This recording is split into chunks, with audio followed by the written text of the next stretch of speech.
Ladies and gentlemen, welcome back podcast. to another episode of the What Are We Doing podcast. My name's Levi McCurdy, and this is episode 125, our second episode of 2024. And we're here. We've got a guest. I said it. I've been saying it for the last 2 years, and we finally are ready for an in-studio guest. Jeff is here. Round of applause, everybody. Jeff Crimson is here. What's up? What's up? What's up, buddy? How you doing? I'm doing good. You know, just chilling. Yep. You know, living the life, living the dream. Yep. So here's the thing. This year for 2024, we are asking all of our guests to kick off the first 24 minutes of the podcast. Get it? 2024. First 24 minutes of the podcast with all of the reasons as to of what they love, admire, and wish to see for our mother, Taylor Swift, this year. So if you could start off with what you like about her and why, and then we'll go from there. You have 24 minutes. Go. Damn, you put me on the spot. 24 minutes. All right, Taylor Swift.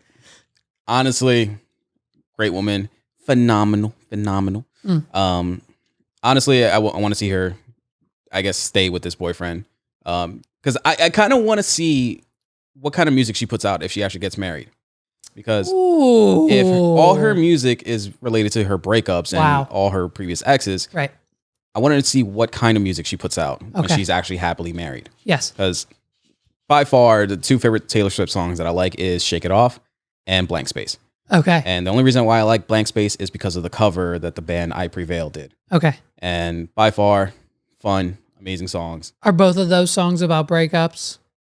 I think Shake It Off is just probably just like a dance song. Yeah. Honestly. I don't know which ones are and which ones aren't. I know. Yeah. I don't know the lore. I don't know the lore behind the songs. I know some of the songs. I can maybe name 5, but I think, interesting. You said music while she's married, because I think the number one thing at the top of everyone's list for 2024 is that Taylor and Travis elope. They want to see them elope or actually get married. I think maybe for that reason. I haven't heard anyone say that's why we want them to get married, to see the music, but I think that's a great point. Like because all we've seen so far is what her team tells her is good for radio. Yes. And the breakups. Yeah. Right? So like, ooh, you're onto something. Yeah. And like, everybody wants a happy marriage and everything, and good for her. Right. But I just want the music. Just give me the music. I want to see what can she do if she's happily married. Because I believe that music might be fire. She's already selling out arenas worldwide and, she's making a shit ton of money. Imagine how much more she can make. Right. And I mean, even if I think I think that number now, I think like last week they said she was worth $4 billion. Dude, you know what I could do with $4 billion? Well, what anyone on this planet could do with $4 billion. But I think, so on the flip side of that, I mean, here's the thing.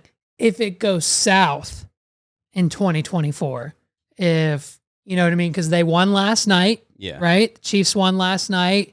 They've got one more step to go to the Super Bowl, right? If they win next week's game, I think I'm correct. I don't know anything about sports. I don't either, but I think they're going to play soon, because there were talks about how there's going to be like a negative wind chill and everybody needs to cover up and whatnot. Well, that was last night. Oh, okay. So that was last night. The Steelers, and I think the Steelers were also supposed to play yesterday, but it was like snowing in Buffalo to the point where like they didn't have enough people to get rid of the snow. So they canceled that, pushed it to Monday. And I'm pretty sure, I think the Chiefs have one more game to secure their spot in the Super Bowl. Correct me if I'm wrong and make fun of my voice in the comments. But if you, I think that's it. So who knows? We'll see. I'm curious if he doesn't make it to the Super Bowl, will Taylor Swift stick around, right? Or also, too, if that is the end-all, be-all for the relationship, she's worth $4 billion. Yeah. She can go off and buy the Kansas City Chiefs, and now, what's the net? Ship him off to Canada? Like, what are we doing with Kelsey? Get rid of him. He's fired. Honestly, I think that would be just like a huge power move. Right. Like if they break up, Yeah. she buys the Kansas City Chiefs. Buy the Chiefs. And now she's, his boss. Right. So, and if she wants to, like, you know, you're gone. Ooh. So if Taylor becomes his boss, they break up, she buys the Chiefs, she's the boss. Yes. Does she keeps him around then to further twist the knife, or does she immediately ruin his career and let him go and destroy his life? Honestly, if she wants to be petty, she would keep him around. If she keeps him around, that's more like animosity. Right. You got to see me every day, bitch. You got to see me every day. You got to listen to what I say. You're walking down the tunnels with your new girlfriend. Does she have a world tour? Is she worth $1 billion? Yeah. Guess what? You're on the bench. Next game, the whole game, you're on the bench. Yeah. And either way, it's going to be a win-win for her. Ooh. Because if she's happily married, you know, great for them. Music is going to be fire. Mm-hmm. If they break up, that music is going to even be twice. Fire. Yes. It's going to be twice as fire, bro. And for this, also for the fact that, you know, if they break up and she buys the Kansas City Chiefs, which she should. She should. Right. Either way, she should. Right. She can also tell, like, I guess the coaches, you know, don't start him. Leave him on the bench. And then for the rest of his career on the Chiefs, he could be a bench warmer. What if she does the ultimate chess move and has her team set up like 3 different offshore accounts and then purchases the Chiefs via an LLC, this company, umbrella company, this, that, well, you know, whatever the Sam Bankman-Frieds, whatever the billionaires do, right? Buy it through an offshore company. Yeah. And then Kelsey has no idea. They're like, hey, we've got a new owner coming in. They're going to be a private thing. Don't worry about it. It's not changing a thing. But really, the puppet master behind the curtain, the Wizard of Oz, is Taylor Swift. And like Kelsey, like one season in, he's been benched like every 13th game. And like every time like he wears the color red out in public, like he's on the bench or whatever, whatever games Taylor decides to do. Smart chess moves. Dude, it's the ultimate fucking power move. I really hope that, I don't hope or pray on anybody's downfall. Sure. But on the off chance that this happens, that should be the way that, you know, she goes about it. And then she could even write a book about it, you know? Just add up onto it, you know? I think she's above that. Is she? I think she's above the book. Okay. The book is more reserved for like the Britney Spears, the people who like if Britney Spears went to a football game. Yeah. What? Like, well, is it TMZ is going to say something about it? Who's going to report? You're right. But as soon as Taylor Swift shows up to the stadium, it's like, oh, is she? Whoa, where is she? You know? Better yet, if they do break up, give it 2 albums. 2 albums of keep us guessing. Yes. Oh, so then she guarantees the next 2 albums to completely dominate the music industry because all of us are waiting for the Kelsey response. And she doesn't say a word about it. Exactly. And then the new album comes out, we all listen, and we're like, she didn't say a fucking word.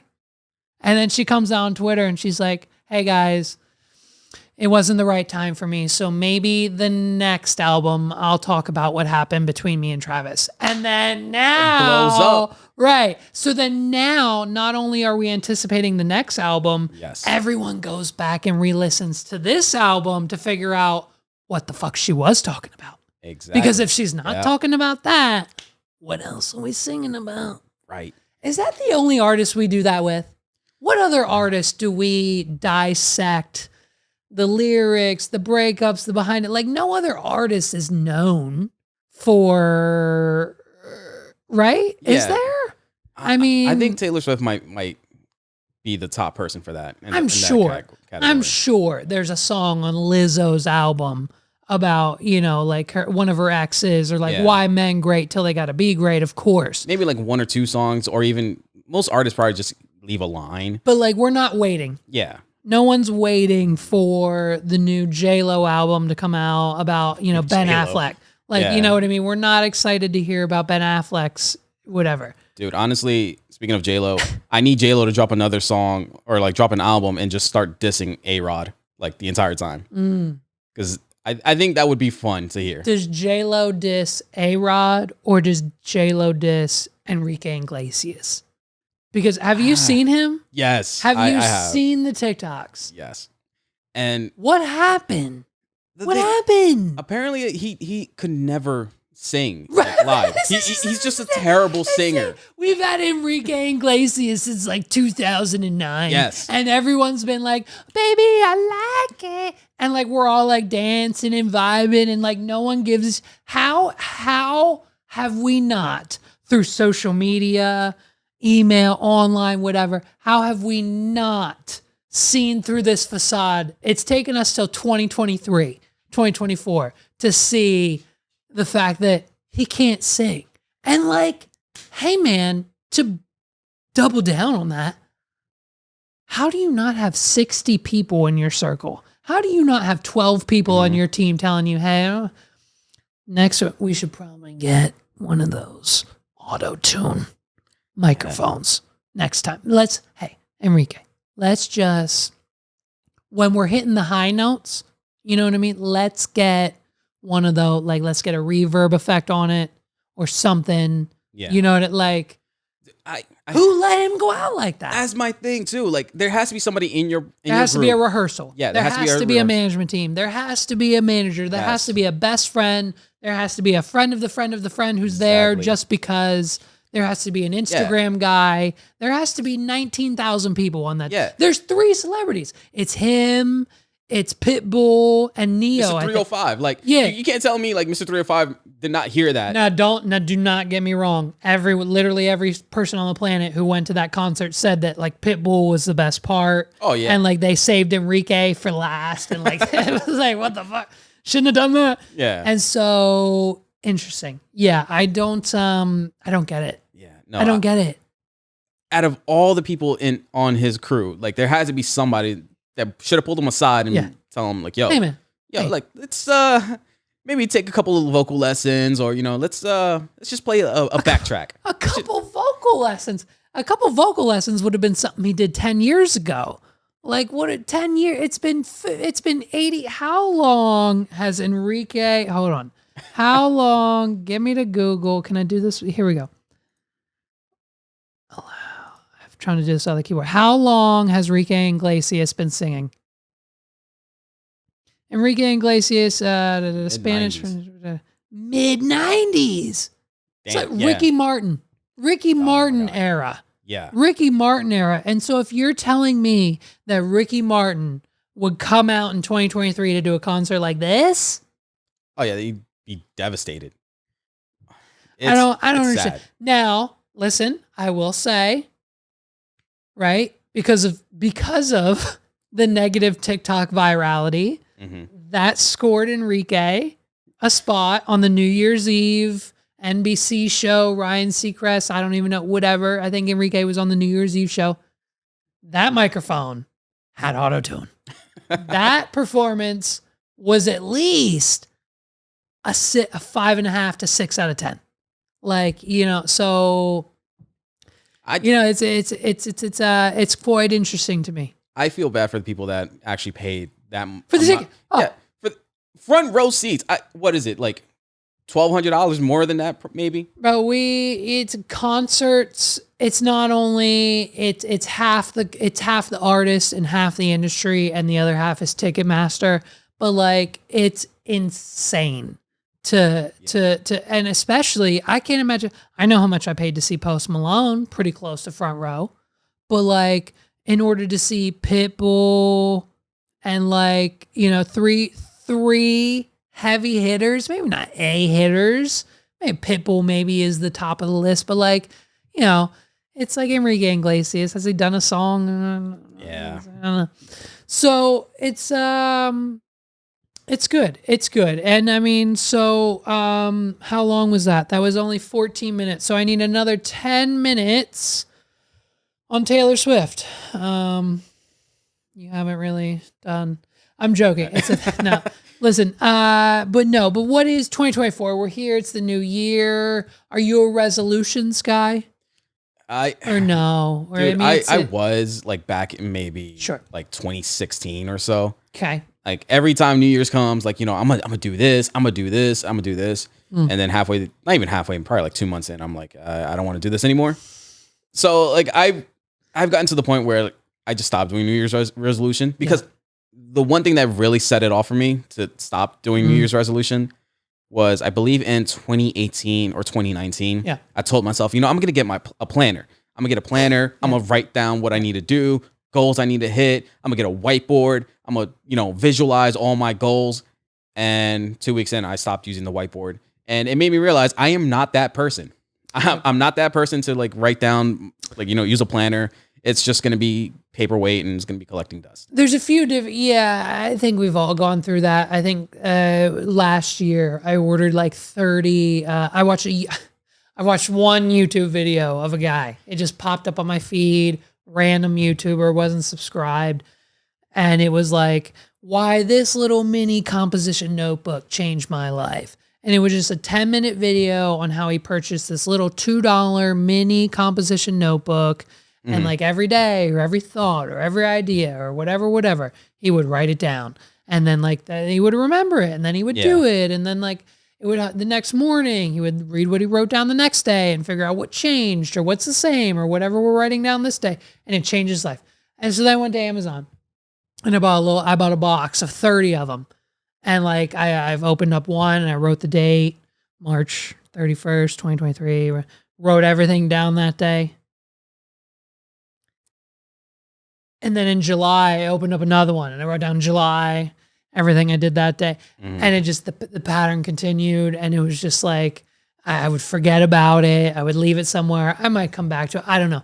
And it's just, it was one of those things that like, you say you're going to do, and then you never do. And then I was in that boat as well.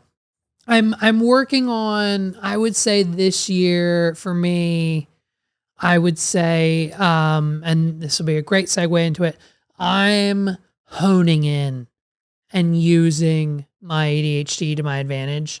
And I'm also using the tools at my disposal for it, right? Because I know in 2023, I realized and I self-diagnosed the fact that like, I even asked Sandy, I said, Mom, hey, why didn't we go to the doctors? Why didn't we get medication, whatever? And of course, her excuse is, and it's great to say this now because I don't talk to the man. She said, oh, what was your father? Oh, your father. Yeah. Your father. Your father didn't want to take you to the doctors to get you medicated. Your father told you to go outside and play. So I knew, Mom says, I knew the whole time in my heart, you're my son. I know you. I knew you had this whole thing. Well, now I'm 32. And now you're dealing with, right. And so I realized last year that I have it. Can I control it? Sure, possibly with medication. I'm in the process of trying some, getting to the doctors, whatever. The right way to go about it. But also, I'm using the tools at my disposal. Like I'm using a little bit of AI. Like I literally the other day, I only did it once. I'm probably gonna do it a little bit more because I have to redefine my prompt a little bit. But I pretty much spent an hour and a half one morning, an hour and a half straight typing. And I said, this is what I do on a daily basis. These are the goals that I have to complete this week. This is what I want to do. I want 15 minutes of every day to just have chill time, TikTok time, phone time. I want 5 minutes a day to stretch. I want 10 minutes a day to email. And I want to do that 3 to 4 times a day. I want to do that.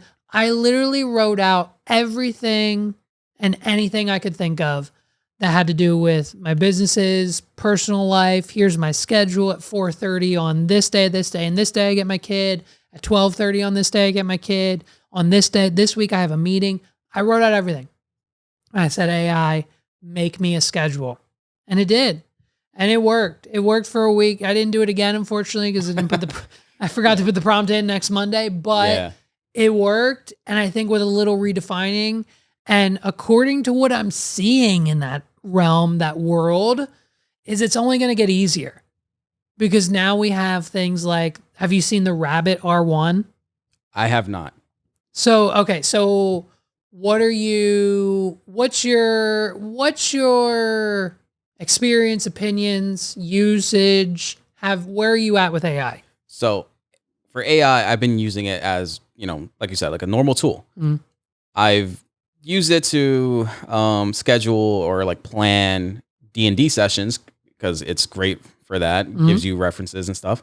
I use ChatGPT for that. And for my own work for doing IT, I use the Microsoft Copilot.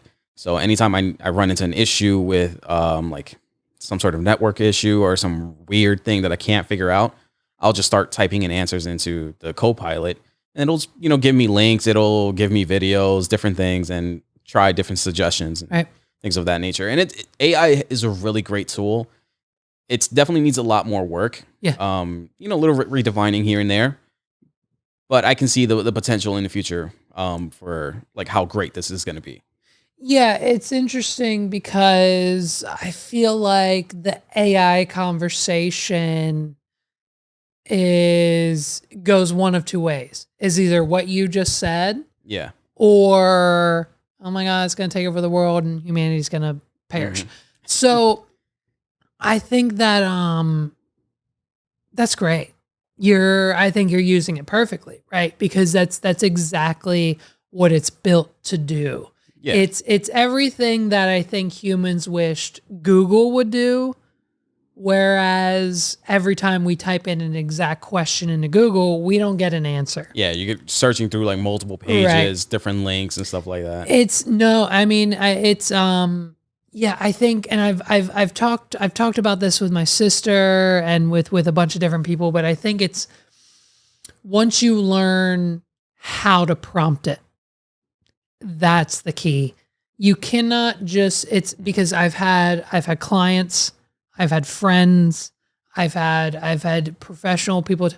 You can't just go to ChatGPT and write me a blog post about the new 2024 Audi R8. Yeah. Because it doesn't know anything about it. It doesn't know anything about the brand new Audi R8. It just came out 2 days ago. This thing isn't connected. Like it doesn't know up to date instantaneously information. It's just a language model. It corrects your spelling and grammar and tells you exactly how to code things. And so if you're not coding, which, you know, you're in the IT realm of space of things, so that's perfect. Awesome. But on the flip side of things, for the main people and just the normal average user, I think it's a situation where like people, like some of my clients will go and just use it and ask for things, and whatever it spits out, they'll copy and paste. I just saw a thing, The Verge, or all the tech blogs just did a thing. There's a subcategory of products, most likely furniture, on Amazon. Yeah. And the title of those products are, I'm sorry, I can't generate a new product name. Due to OpenAI's policies, this is something that ChatGPT cannot provide for you.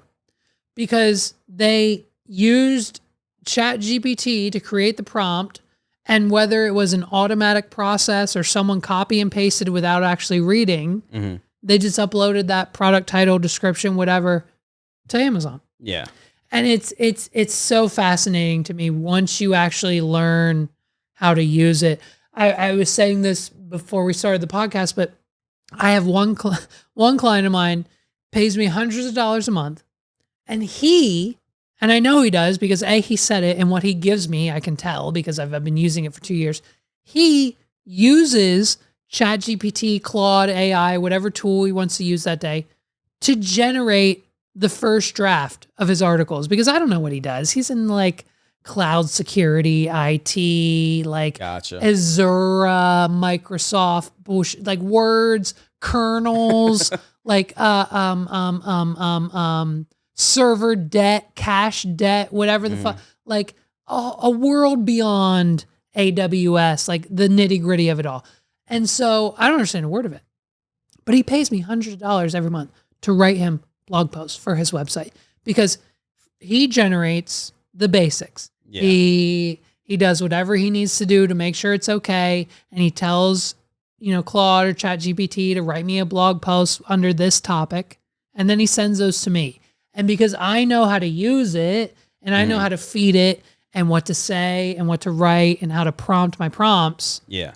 I turn his already AI generated blog post into an even better already AI generated blog posts. And now his website traffic and all of his social media is up 300% per last month. There you go. That's one of the like great things about AI. Yeah. Dude, I got to get into getting AI to, like you said, create like a schedule for me, be able to just make my life so much easier. Yeah. Because with ADHD, like, so in a Hispanic household, and I'm pretty sure with like a lot of minorities, all that stuff does not exist. So anytime like I would struggle with school with either like mental or trying to focus or anything like that, it was because, you know, I wasn't trying hard enough. Right. Or, you know, the Pedro Pascal like clip, like Mijo does not have ADHD. He just likes to jump. Right. Yeah. They're always trying to find like, you know, excuses for things of that, or just outright deny ADHD exists. Yeah. Yeah.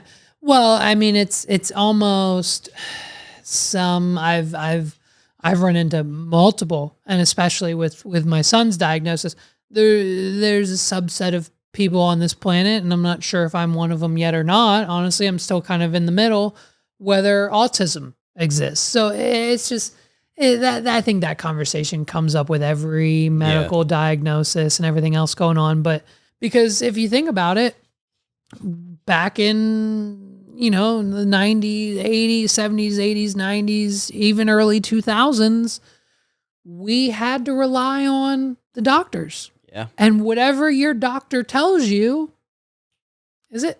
Yeah. Like 2 years ago, Meg's had COVID and she went to the hospital, and you know what the doctor told her? Hey, you should probably just listen.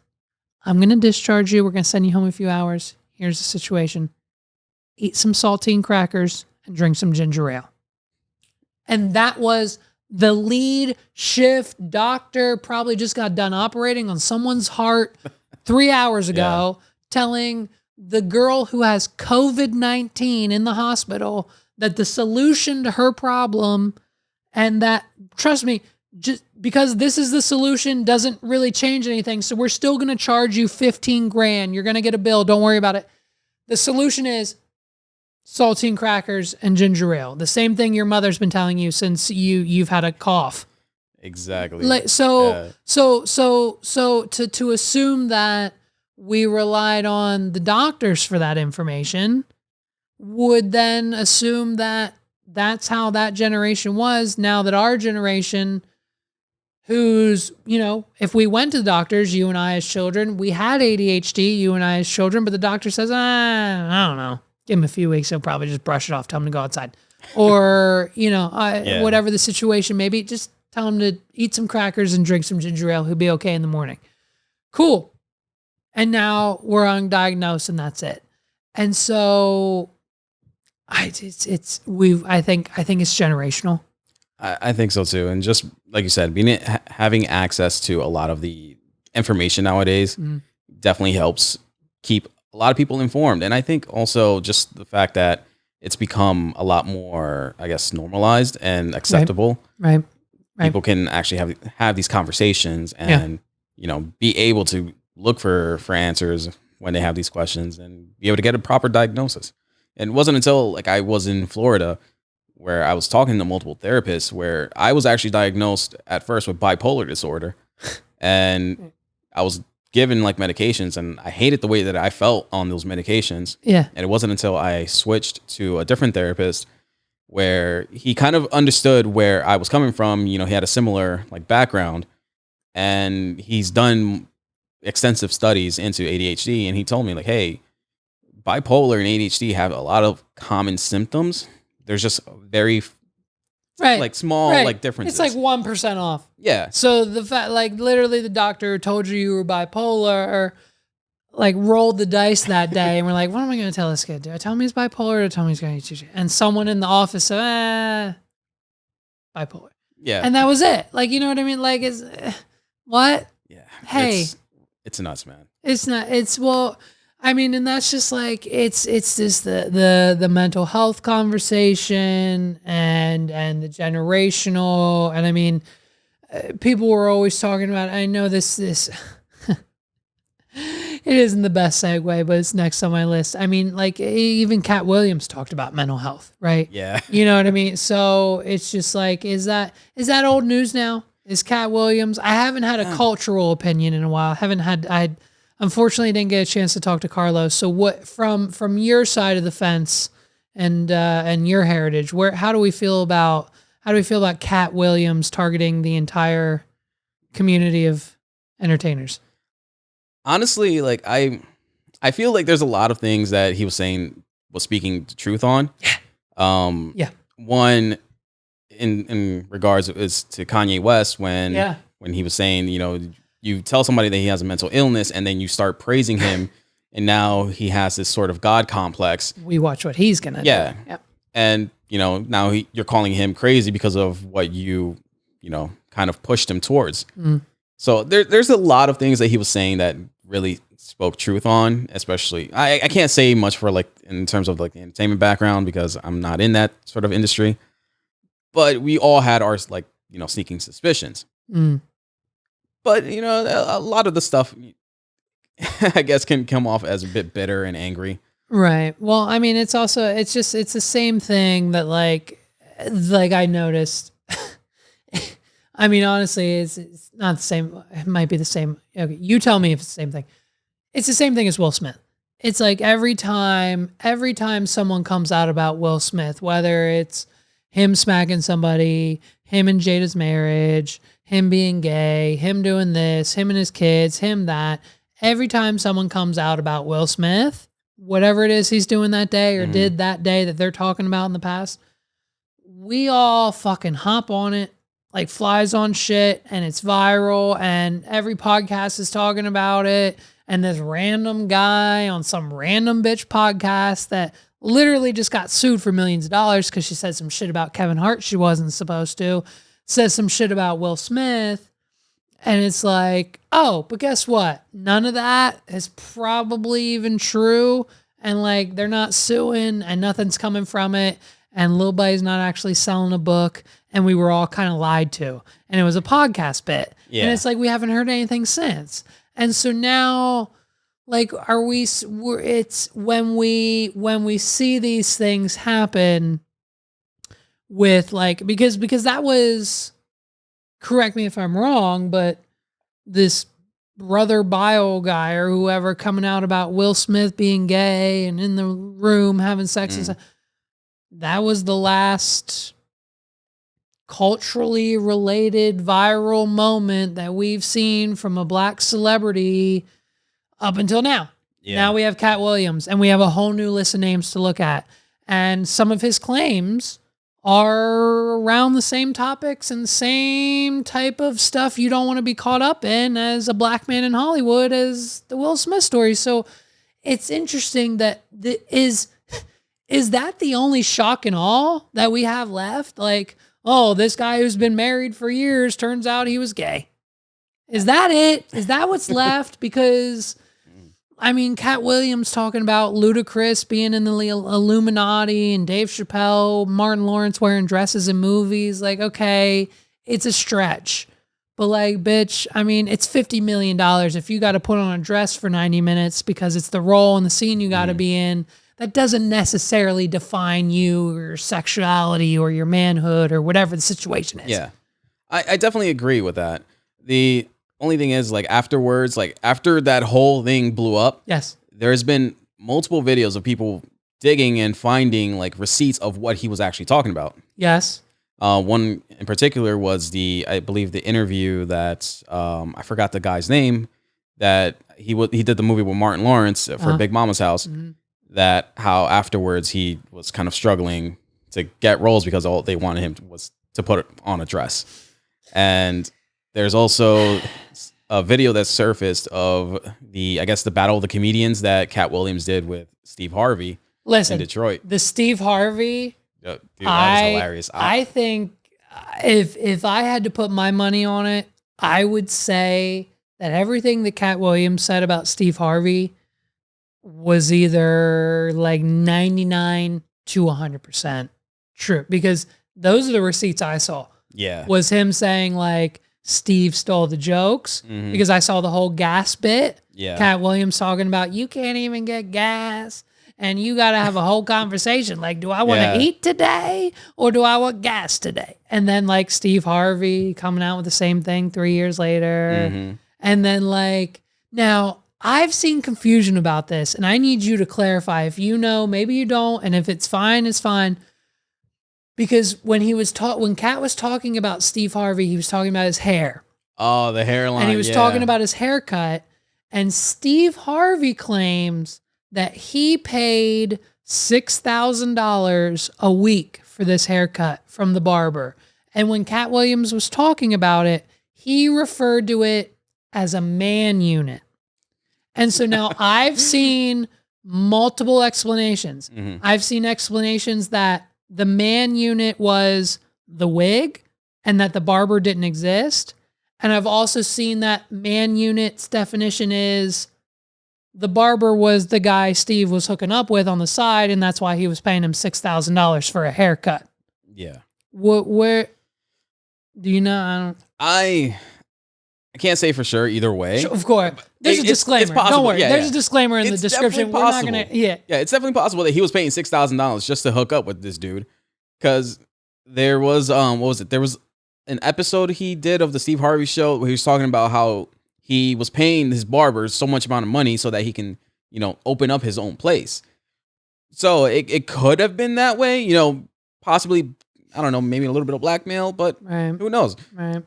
All I know is that the fact that he came out and said, his hairline was like a wig, which with everything that he's been saying leading up to it, being true. Because he was bald to begin with. Yes, exactly.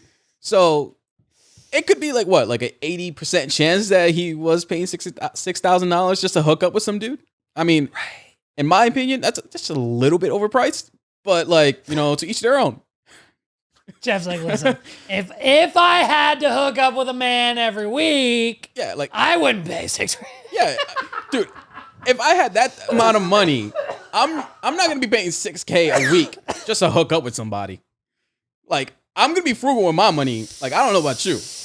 Look, I got you half this week. And if all you want to do is suck my dick, that's fine. But I got 3 G's for you, and that's it. Exactly. Like, I'm not paying. $6,000 is way too much. Like, $6,000 is a used car. Stop. We'll pause on that one. But listen, I think no. Listen, but then what else he said about the last bit on Steve? He said he was like the dude who had the show before Steve. Was it like Mark something? Was it Martin? It wasn't.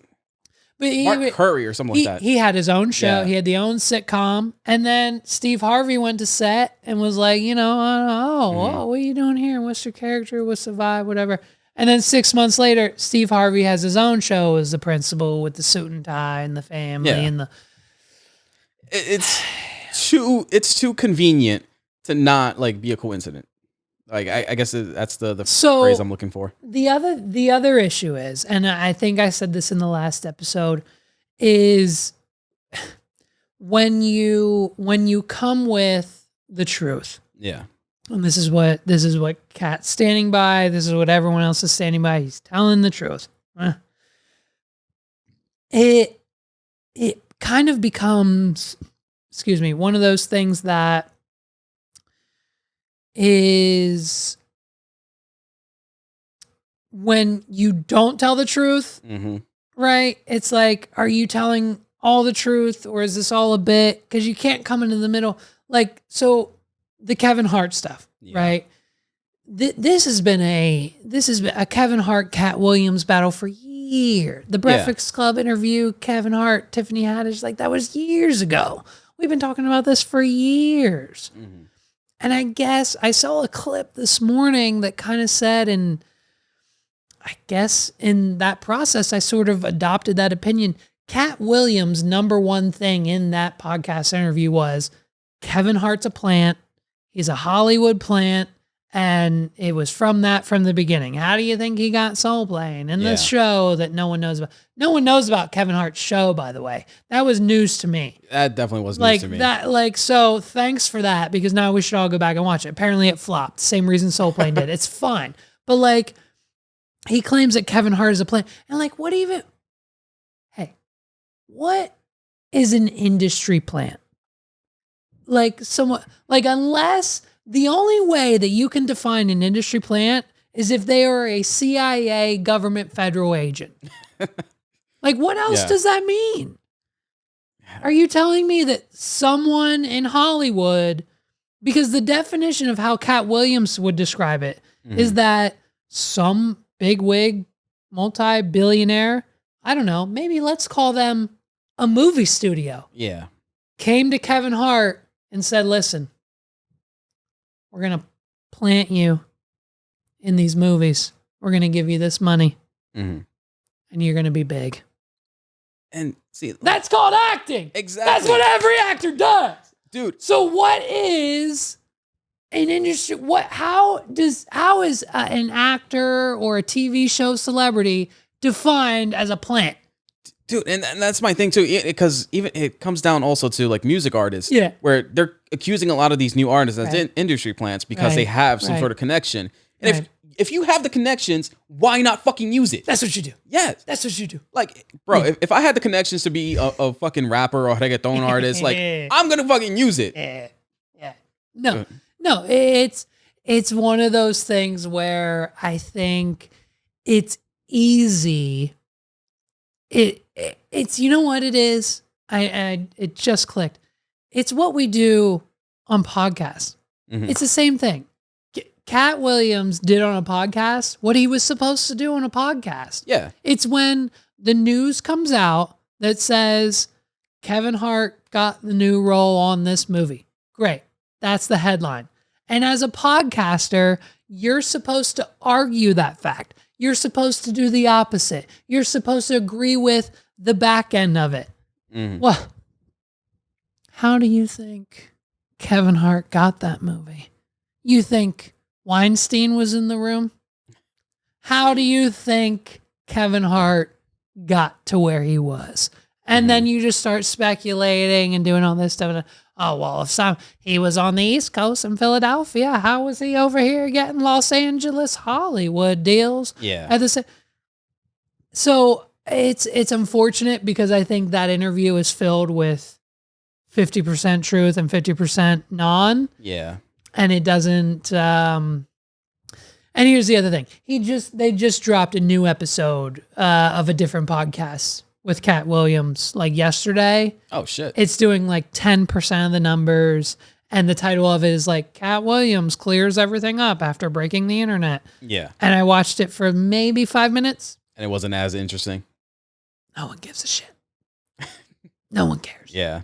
Because we already know. And what more is he going to say about Martin Lawrence, Dave Chappelle, Will Smith, Michael Blackson, all the people he named? What more is he going to say? Even with that whole Michael Blackson thing, that threw me for... I was laughing my ass off because I seen the clip of him on Wild 'N Out where Michael Blackson comes up. And you could tell that there is some sort of tension between the two. And he said, "Oh, your roles are terrible." Yeah. Right. It's... You know, but here's what I'll say. I think Kevin Hart's response was best. Now, were any of the responses to what Cat Williams said good? No. Ice Cube, Cedric, everybody came out and was like, well, what Cat said was, here's what happened. Yeah. And you know what? On top of that, what he said happened. It was 15, 20 years ago. People changed the opinions, the reasons, where they were then. Chris Tucker smoking weed in the first Friday and not wanting to be in the second one and getting replaced with Mike Epps because of Christianity, like the whole thing. And now Chris Tucker's on Epstein's jet, like a whole like we've got to bring in Epstein into it because there's got to be a white man somewhere, you know? It's just like there's God, it's so much.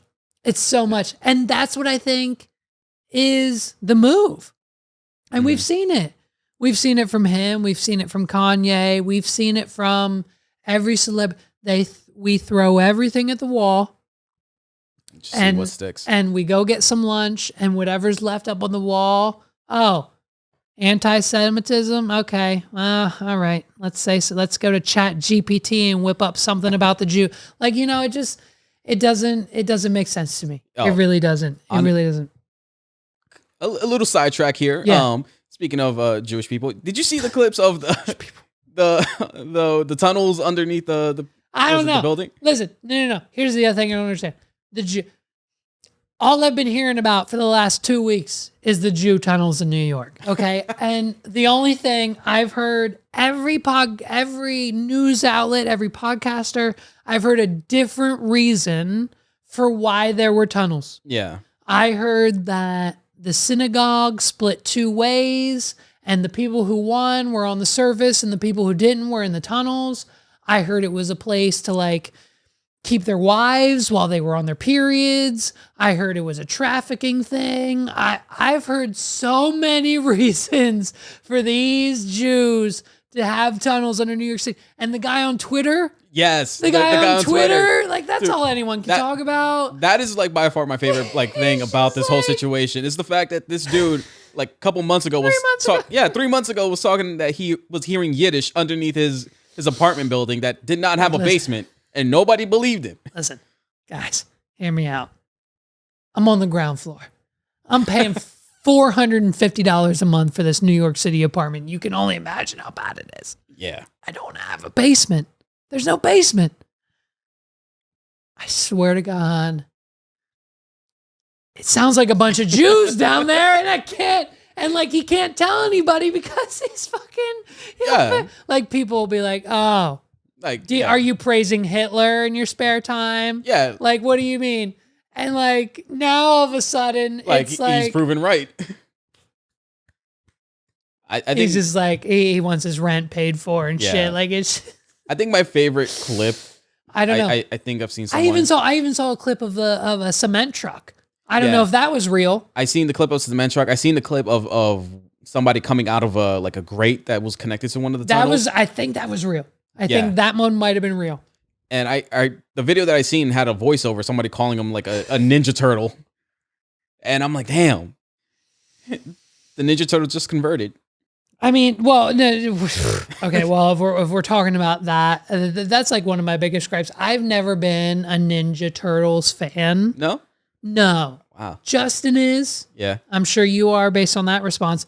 But I know it's Donatello, Michelangelo, Ralphie? Yeah, Raphael. Mm-hmm. And who's the other one?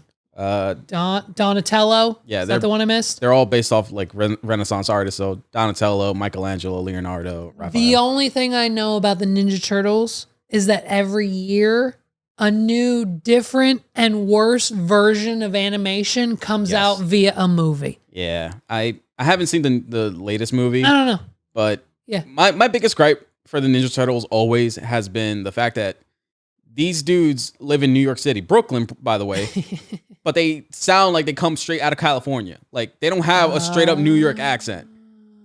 These dudes sound like they just came off the beach out of was it some beach in California, the Muscle Beach, Venice Beach, yes, the pier, the whole thing. Yeah, but none of these guys sound like they're straight from New York after being living there for their entire lives. That is my only I love the Ninja Turtles, right? Because you're from Brooklyn, Bronx, yes, that's right.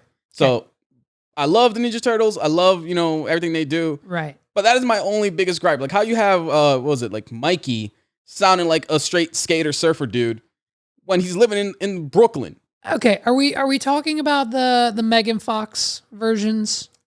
Is that the one where they're humanoid kind of, but not? And even in the cartoons, the most realistic, the live action version with Megan Fox. Yeah. Okay, so I think that got 1 or 2. Well, I think it had a sequel. I don't even know if I had a sequel. The one I watched, they were watching the Knicks game from the Jumbotron or whatever, and then they dropped something. They're like, we can never. But Megan Fox was chasing somebody for them secretly or whatever. I don't know. It was horrendous. Yeah. And it's just, if we're gonna do the live action, give me like the Ninja Turtles with like the Power Rangers from space or something Dude, crazy. that is like by far my favorite one too. You know what I mean? Yeah. It's just, bro, listen, I've been on a Power Rangers train. Like, because listen, I don't know if you've realized this, but like the last week, I haven't found a single thing to watch on streaming. Netflix is dry. Yeah. Paramount Plus is dry. Amazon's dry. Like, the streaming services are, if you don't have them all, 'cause I don't have them all. No one has them all. Yeah. Honestly, at this point, might as well just go on the open seas of Right, right, exactly. And it's just like there's no, it's like I haven't found a single thing to watch, so I find myself just getting astronomically high and like smoking unlimited amounts of weed and watching 90s Power Rangers episodes, mainly the ones that have 1 to 2 to 3 episode arcs, like Green Ranger, White Ranger, all the Ninja and the Ninja. But it's just like, that's it. That's all there is to watch anymore. And it's like 90s nostalgia. We're in it. Dude, speaking of Power Rangers, like I love the fact that the Green Ranger was such a badass that he pulled up to the goddamn Megazord and just beat everybody's ass and kicked them out. Like, that clip is by far my favorite, like, part of the entire Mighty Morphin Power Rangers. There's a YouTuber, Monty, the Montyverse. YouTube that name if you have time, and he's going through all of they're doing like an episode by episode podcast. But it's a YouTube channel, whatever. So they're doing an episode of episode weekly with I think him and his girlfriend or fiance or whatever, and they're reviewing all of the old Mighty Morphin episodes. I think they're on like season 2 right now. Yeah. And it's fantastic to like see them talk about it in 2024 and 2023, like just in modern day. It's one of those things that like, what other 90s nostalgia is still in your life now? Because the boy downstairs every day, SpongeBob. Now I'll give you this, and I saw it on Twitter, and after watching literally every episode, more than once in the last month or two, season 4 of SpongeBob, the epitome of it. And after season 7, because there's I think 12 total, after season 7, it just goes kill downhill. yourself. Kill yourself. Hey, kill yourself. It's not good. It's horrendous. It's clearly just there for the virality of whatever they thought the internet of the time was, and we cannot get through them. The comedy's bad, the animation's bad, the talking points are bad, the topics are bad. The episode starts off one way and ends on from A to Z. It's completely different. We've tried so many times to go past season 7. We give an 8, 9, 10, 11, 12. We give them all a shot. They're horrendous. Yeah. Horrendous. Yeah. The only, I guess, 90s cartoons that like I still watch nowadays is either like Animaniacs. I'll watch a couple episodes of Fairly Odd Parents if I'm like can't sleep in the middle of the night. Ooh, Fairly Odd Parents is good. It's so good. Besides that, I mean, I've been watching a lot of I doubt that you're gonna be familiar with this. There's a show called Kamen Rider where it's basically, I was ready to like get up and walk off because you just disrespected me for not knowing what it was, but I don't know what it is. It's basically a weird version of like Power Rangers that came out in Japan. Okay. They always have like the over the top transformations, but do you remember a show called Big Bad Beetleborgs? I was gonna say the Beatles. Yes. The Beatle show in Japan that was the Power Rangers knockoff. Yes. It's basically that. Okay, so a third Japan Power Rangers variation. Yeah, but that has been like super big in Japan that it's still going on to this day. There's like a new movie that came out on Amazon Prime. Okay. Yeah, and so I'll watch that every once in a while. Are you gonna hate me when I inevitably go to Japan on vacation? Because like Japan is at the top of my list. So we have a beach list and we have a non-beach list. And every time the beach wins because Meg's. Eventually, I'll move her to the beach. Like in the next few years, we'll live probably in South Carolina or something. But the non-beachless vacation for me, Japan is just like up there. I want to go to the what's it called? The thrift stores. What's it called? I was just on a binge on YouTube. Hold on. Hard off. Japan. Yeah. There's hard off, there's soft off, and it's their thrift store. So hard is short for hardware, software.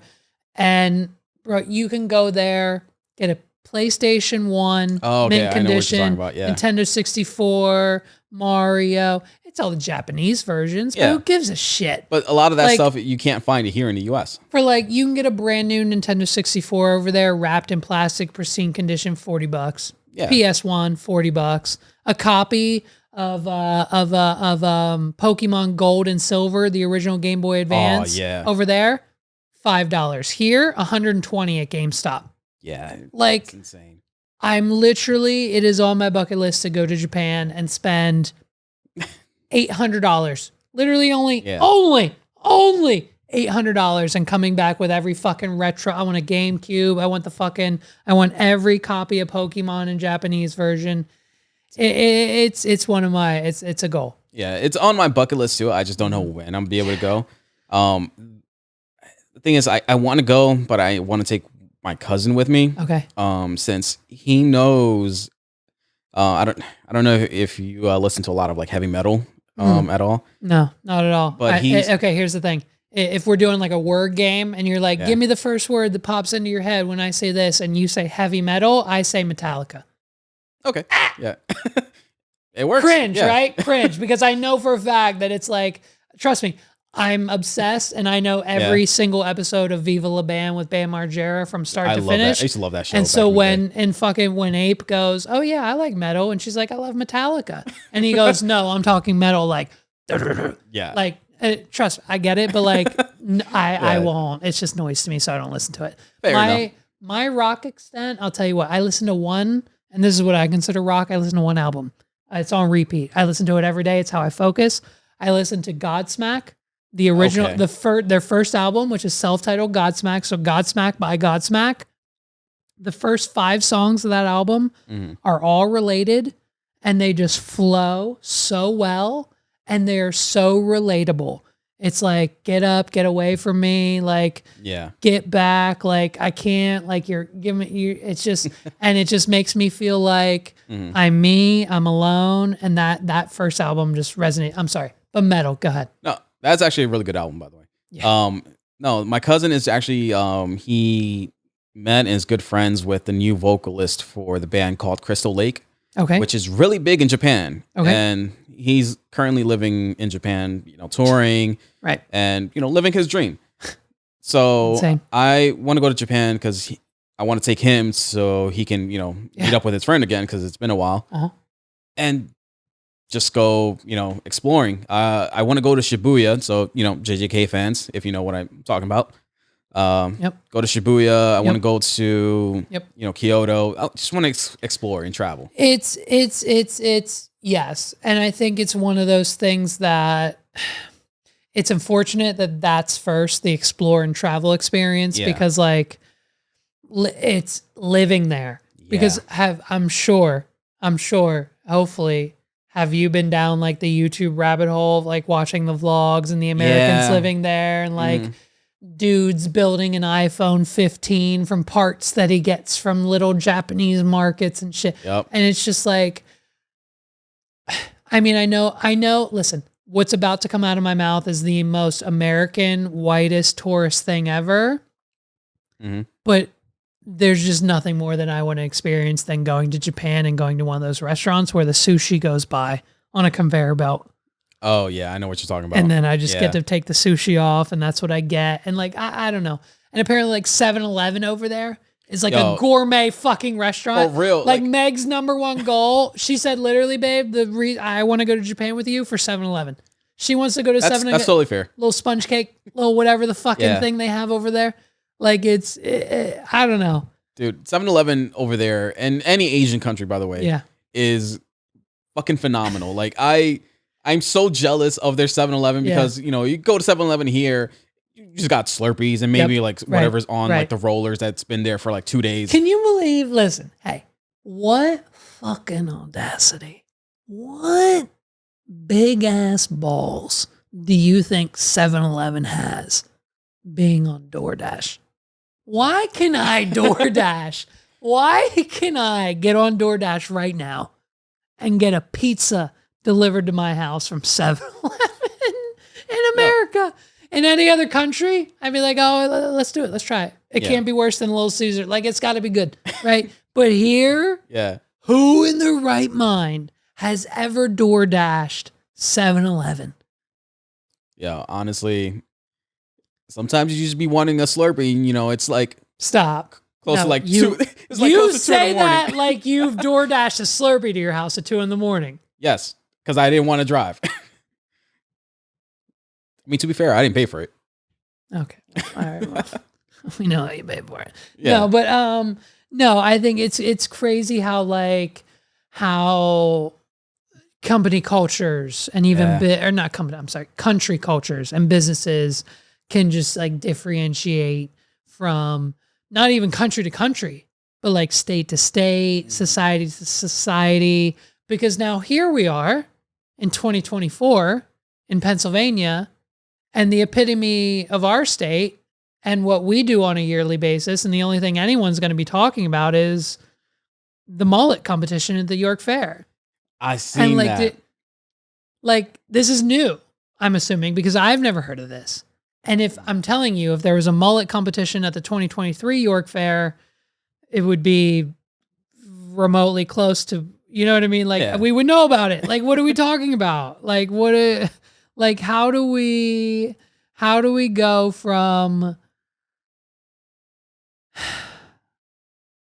PA Farm Show Mullet Contest, meet this year's champions and see the best in grow. We're not doing the best in show. The best and grow. Man. Does this make you want to move back to Florida? Honestly, not really, because the fact that, mullets are everywhere in Florida because it's Florida. Yeah. And this is something that I expect out of PA. I'm not going to lie. This is definitely some Harrisburg, farm show complex type shit. Yeah. Yeah. I don't think this has ever happened. I mean, so what's this? Over 100 contestants and dozens of eager ongoers crowded in the main hall stage area of the farm show with Pennsylvania's preferred mullet contest. The event was held in the morning of January 8th. Over 60 people in the under 18 category. God 60 damn. People in the under 18 category alone. Yeah. And more than 24, so only about 24 in the over 18. Well, okay. So what is it? What is it about teenagers and mullets? I don't know. I still don't understand why mullets are so popular even back then.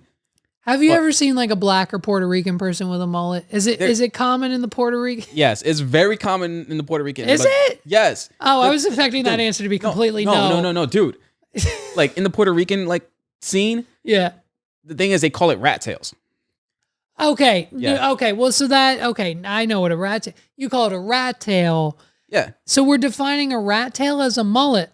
But the thing is, because I thought a rat tail was just like a thin piece, not the whole fucking flocka.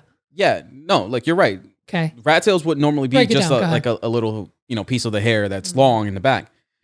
But a lot of people would just get lazy or just keep the entire thing and just create a mullet. And I've seen also, because my girlfriend's Mexican. Sure. I've seen a lot of Mexicans rock mullets too. Okay. This is good. And I was surprised how common it is in the Hispanic community. And I have not seen Dominicans do it. I will say I have not seen a Dominican rock a mullet. I'm well versed in the Dominican Republic area, and I'm proud to say in the 25 times I've been there I've never seen. I don't think I've ever seen a Dominican. I don't think I've ever seen a Dominican with more than just a buzz cut. Really, even I don't know what other Dominican hairstyles there are, let alone a mullet. Buzz cut. Next time I go, I'm gonna ask somebody there I know if they've ever seen if any of their people have had a mullet. A Dominican Republic mullet. That's hilarious. That's quite hilarious to think about. That would be hilarious. I know that they're still big in their fashion, so you're gonna see like Dominican like, guys with tight ass pants, tight ass shirt. Yeah, no, that's a given. That's a given. But the hair though, interesting. I'm kind of curious to see that now. I'm not gonna lie. I guess it's just, oh man, the mullet. Who do you think won this competition though? Oh, I'll tell you who won. It's like some little 5-year-old kid. This kid right here. This guy right here. I feel like they just gave it to him because no, 100%. That's the issue. That's the issue. That's the fucking problem of Pennsylvania is that we let this little kid. Let me see. I'm excited the mullet is back. Brittany said we do a lot of mullets at our salon. Oh wait, Neil Finkelbinder, 2 years old of Duncannon, held by mom. Amber was the winner of the 18 and under category. Yeah. And she said in there, she said we didn't expect to win. We just went out on a whim. Yeah. They didn't care. So the little boy, I mean, that's it. That's the thing too. How pissed would you be at 16 years old? 16 years old, you're a teenager, you're just coming into life, you know who you are, and you know you're the mullet guy. Yeah. And then you come in and this little fucking brat whose parents literally, this kid, listen, I'm going to be honest, I'm not shitting on the kid, but this kid only won the competition and has a mullet because his millennial mother doesn't know how to give him a fucking haircut and they didn't have $20 to go to fucking the place to get great clips. They didn't have $20 to go to Sports Clips to get his haircut. And that's the only reason he has a mullet because we literally did the same thing to Ollie. Like when he was 2. Yeah. We were like, we're not going to take him in. We're going to just cut his hair quick. And whatever we get, we get. And this is what they got. And now all of a sudden they won the mullet contest and they stole it from a 17-year-old. That was a stolen election.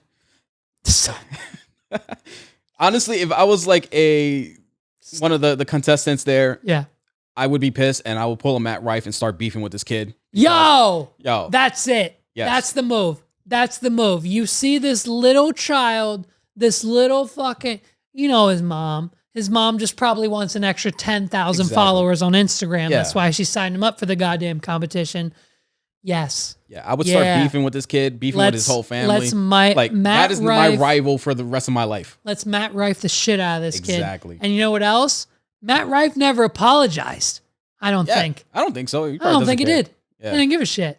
Unless he posted another comment, link. A deleted comment. Yeah. Whatever, a link. Yeah, no. You're absolutely right. You're absolutely right. I would. I'd Matt Rife the shit out of this kid. The mullet contest. Is it the most Pennsylvania thing? Should another state, tell me right now, should another state have a mullet competition or is it a Pennsylvania only? Like where are we? Honestly. Alabama? But then Alabama's close to Florida, so that's why, I mean, like upper Florida would still probably benefit off of that. Like a mullet competition does feel like a southern thing. Now let's be honest. How many mullet competitions did Florida and Alabama have last year alone? Let alone just one at the state fair. Mm-hmm. Just across the board. Anyone who's throwing, let's be honest, anyone who's throwing an event in Alabama / the Florida area is like, oh, we're having an event. We should probably have a mullet competition. And it's just included in the planning of their event, right? Yeah. Dude, it feels like a very like huge southern thing to be able to, you know, have a competition like this. Like otherwise South just has like lifted trucks and barbecue. I will say I've had some really mean ass barbecue in the parking lot of a fucking Circle K in Florida. Yeah. Dude, fucking top notch. But I've heard, that's what I've heard. Like Texas has nothing. Like if you're moving to Texas, you must be okay with eating the best barbecue of your entire life. Because other than that, it's just heat, nonsense, nothing, guns. It's just like no taxes, fine. But like other than that, there's nothing really there except for barbecue. Yeah, I mean Florida doesn't really have much taxes. I mean, supposedly, but you know they fuck you everywhere else. Yeah. Have you been following Gypsy Rose at all? Do you know who she is? Yeah, that's the one chick that got out of prison and suddenly blew up. because of what she did something to her mom. Yeah. Yeah. Oh, no. Not something. Just murder. Yeah. Straight up murder. Murked her. So, yeah. So Gypsy, she just got out of jail. Yeah. She was convicted for aiding and abetting. She didn't actually commit the murder. Her boyfriend at the time was the one. Mm-hmm. Now, why he committed said murder, she told him to. Okay, that's why she went to jail. Yeah. Now, mom, on the other hand, mom was a bit of a bitch. She was like, Munchausen syndrome. She told Gypsy she was sick. Some white people do, right? You don't hear much about it in the culture community. It's just a lot of white people do this shit. They tell their daughters they're sick. They need medicine. You need a wheelchair. You can't walk. None of this stuff is true. Mm-hmm. But the only reason she does it is for attention. Make-A-Wish Foundation. I think they got their house remodeled. Yeah. Like a whole, like every reality show, like my daughter, Make-A-Wish, come help me, give me money, go fund me. And so naturally with all that doctors, the medicine, the wheelchair, like it makes her even sicker. Yeah. Like she's a human, perfectly healthy girl. Gypsy is, she's healthy, she's good. But her mom telling her she's sick makes it even worse. Yeah. And so 19 realizes it. Holy shit. What's my way out? Let me run away. That didn't work. She called the cops. That didn't work because the cops just convinced her. It convinced them. They're like, oh, she's a teenager. She's got this suffering. Look at all these medical records. Look at all these. This is the proof. So they couldn't do anything.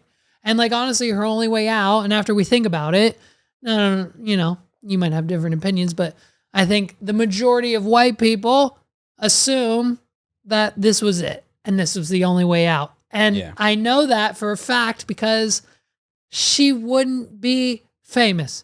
She wouldn't be popular. She wouldn't be viral on TikTok. She wouldn't have millions of Instagram followers if she didn't have the backing of white people. And it's unfortunate because half of us, unfortunately there's a lot of us, half of us are on Team Gypsy and the other half of us are like, hey, it's getting a little weird. Yeah. Is it getting a little weird? Me personally, I find this whole situation weird. I understand. She was convicted of murder. And she got out super early. It was a 10-year sentence. She got out after 8 years. So, I mean, early in the aspect of murder, but when she didn't actually commit the crime, she's an innocent little white girl after what her parents put her through, 8 years. I don't know. Is that the sentence she should have? The issue is now it's a little weird. Yeah. Go. I was going to say that it's weird to me that she blew up just because of like the whole situation and getting out. Yeah. When, you know, there's been multiple or other similar scenarios where someone, you know, unfortunately got assaulted and murdered the person that did it. And they got convicted of murder as well, but they're still locked up. So I guess it's because of the stuff that she went through with her mom that, you know, everybody's, I guess, uplifting her and blowing her up. I don't know. I just find it so weird. It's weird that somebody is getting famous off of a terrible situation that happened. Like, I'm happy that she's out. She's living her life. Me personally, I don't think I would want that type of attention after everything that I've gone through. Here's why I think you're right? You wouldn't want that. Yeah. If that was your situation, you'd probably just want to be like, let me take a breath. Let's put a wall up. Give me a few years. Yeah. Then I'll come back. I'll do an Oprah interview, whatever, maybe. But I think here's the issue. And this is what a lot of people don't know. This whole thing happened. So now here we are 8 years ago, back in 2015, 2016. Yeah. When it happened and she was in jail, convicted, in jail, in her prison get up, Lifetime was already there with the cameras for the documentary. She has a book deal. Like Lifetime was there when she got out. Lifetime was there with the cameras when she went and bought her first pair of shoes a week ago. Like she's had cameras on her before she even got out. Yeah. And so now for the first 2 weeks, we were all cheering. We were like, yes, Gypsy, bitch, yes. Like, fuck the ex-boyfriend. He did all the murdering. Let him rot in jail. We're not even going to talk about it. You're happy now. You have your new husband, which is another weird thing, by the way. Yeah, that is so weird. They met in prison, and like basically he won the lottery in the sense of like, she says in the interviews and all the videos, like, oh, I had like 250 people from different countries writing me letters saying they love me and all this stuff. But Ryan, you know, Ryan was from my hometown, and I just thought we'd have so much to connect on and get in common with and be in touch with. And so, and then like, cool. And then like the documentary on Lifetime, it's out now. It's like out, like it was out a year ago. Like it follows him like, oh, today's my wedding day. It's a little inconvenient, you know, having to go to the prison. Gypsy's going to be in khakis and I can't do much. I'm going to go get some cupcakes to make her feel special on our wedding day. And it's just, hey, how pissed do you think Stephen Avery is for making a murderer at the fact that he didn't murder anybody? Yeah. He's out here claiming I didn't do shit. But like they've got his ass in jail in a Netflix documentary, whereas this bitch was like, yeah, I did it. I did it. And now she's just out parading around town with you've got Joy Behar on the fucking View. You've got the fucking View. Joy Behar telling her like, oh, she's talking about her story and she's like, well, I kind of went about it the wrong way, as in like murdering my mother. Yeah. And Joy Behar's like, well, no, that was okay, right? And everyone on the panel was like, Joy, hello? She means murder, Joy. And Joy's like, oh, that part. Well, yeah, I guess that part wasn't okay. But Joy's like wink, wink. Hey, murder a bitch again. It's weird. Yeah. It's weird that we're parading her around the whole country on a thing. It's one of those, it's a weird thing, you know, people are not glorifying, but like, you know, bringing so much attention to. Yeah. I will say that if she does not capitalize on this, she's going to drop the fucking bag. No. And she's going to like fuck her shit up. Trust me. The capitalization is already done. Yeah. The contracts, the documents, everything's been signed. This was all... The fact that we had the documentary with her in her prison outfit and while she was in jail being filmed with the crew and everything that's happening now was planned 9 months ago. So there's no dropping the bag. There's no dropping the bag here. There's no Bobby Altoff Drake interview, whatever.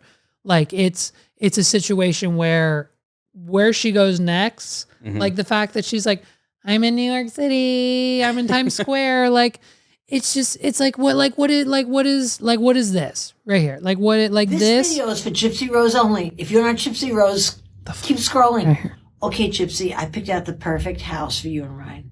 First things first, you need a security gate with a very long driveway. And nothing says love better in Louisiana than 2 matching pickup trucks. Okay, let's move to the kitchen. Here's a huge refrigerator stocked with Dr. Pepper for you and Ryan. I know you're a new cook, but here's a perfect stovetop.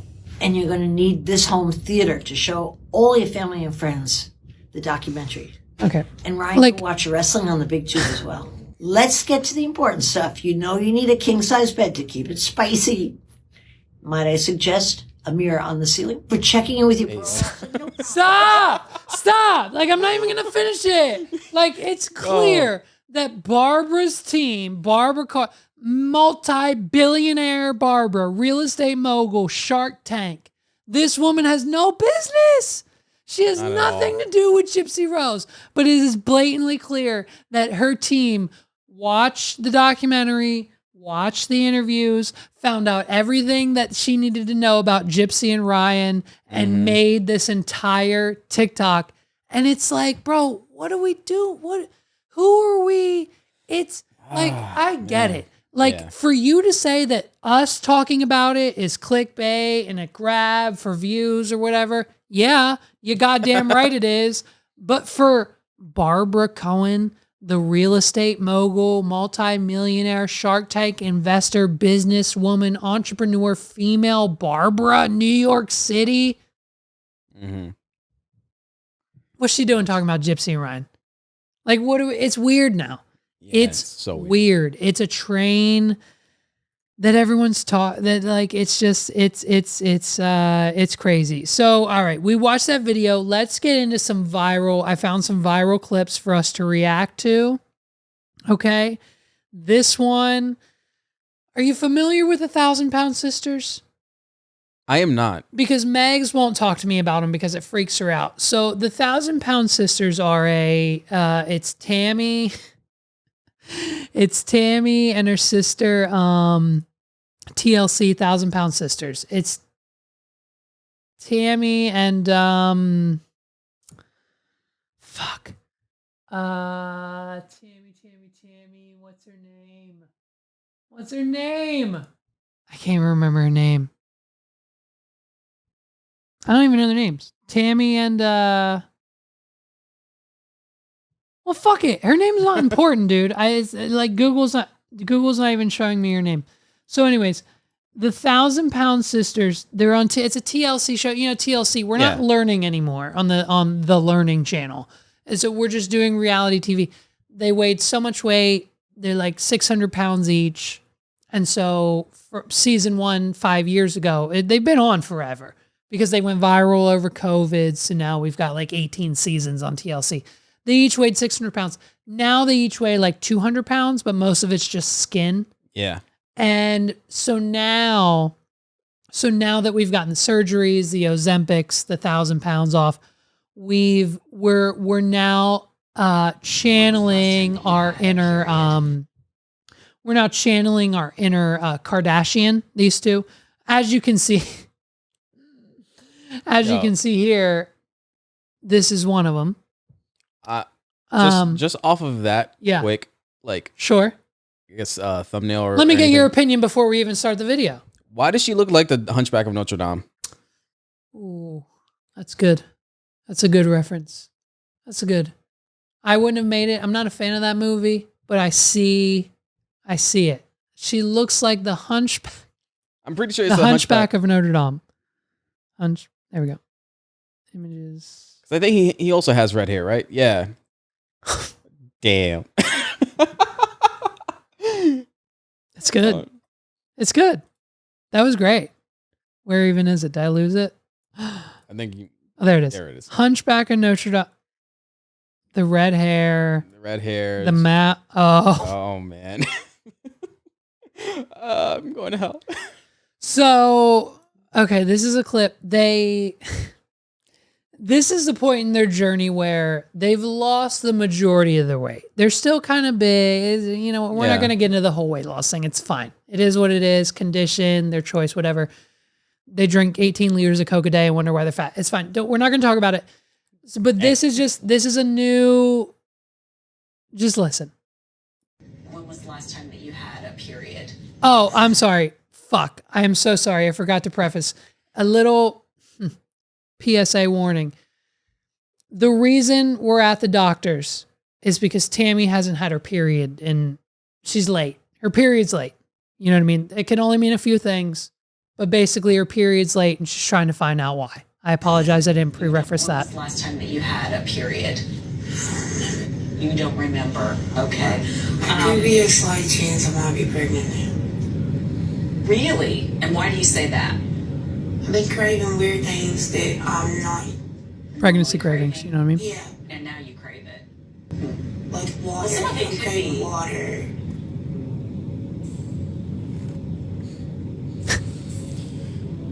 Yeah. Bet you ain't pregnant, you're thirsty.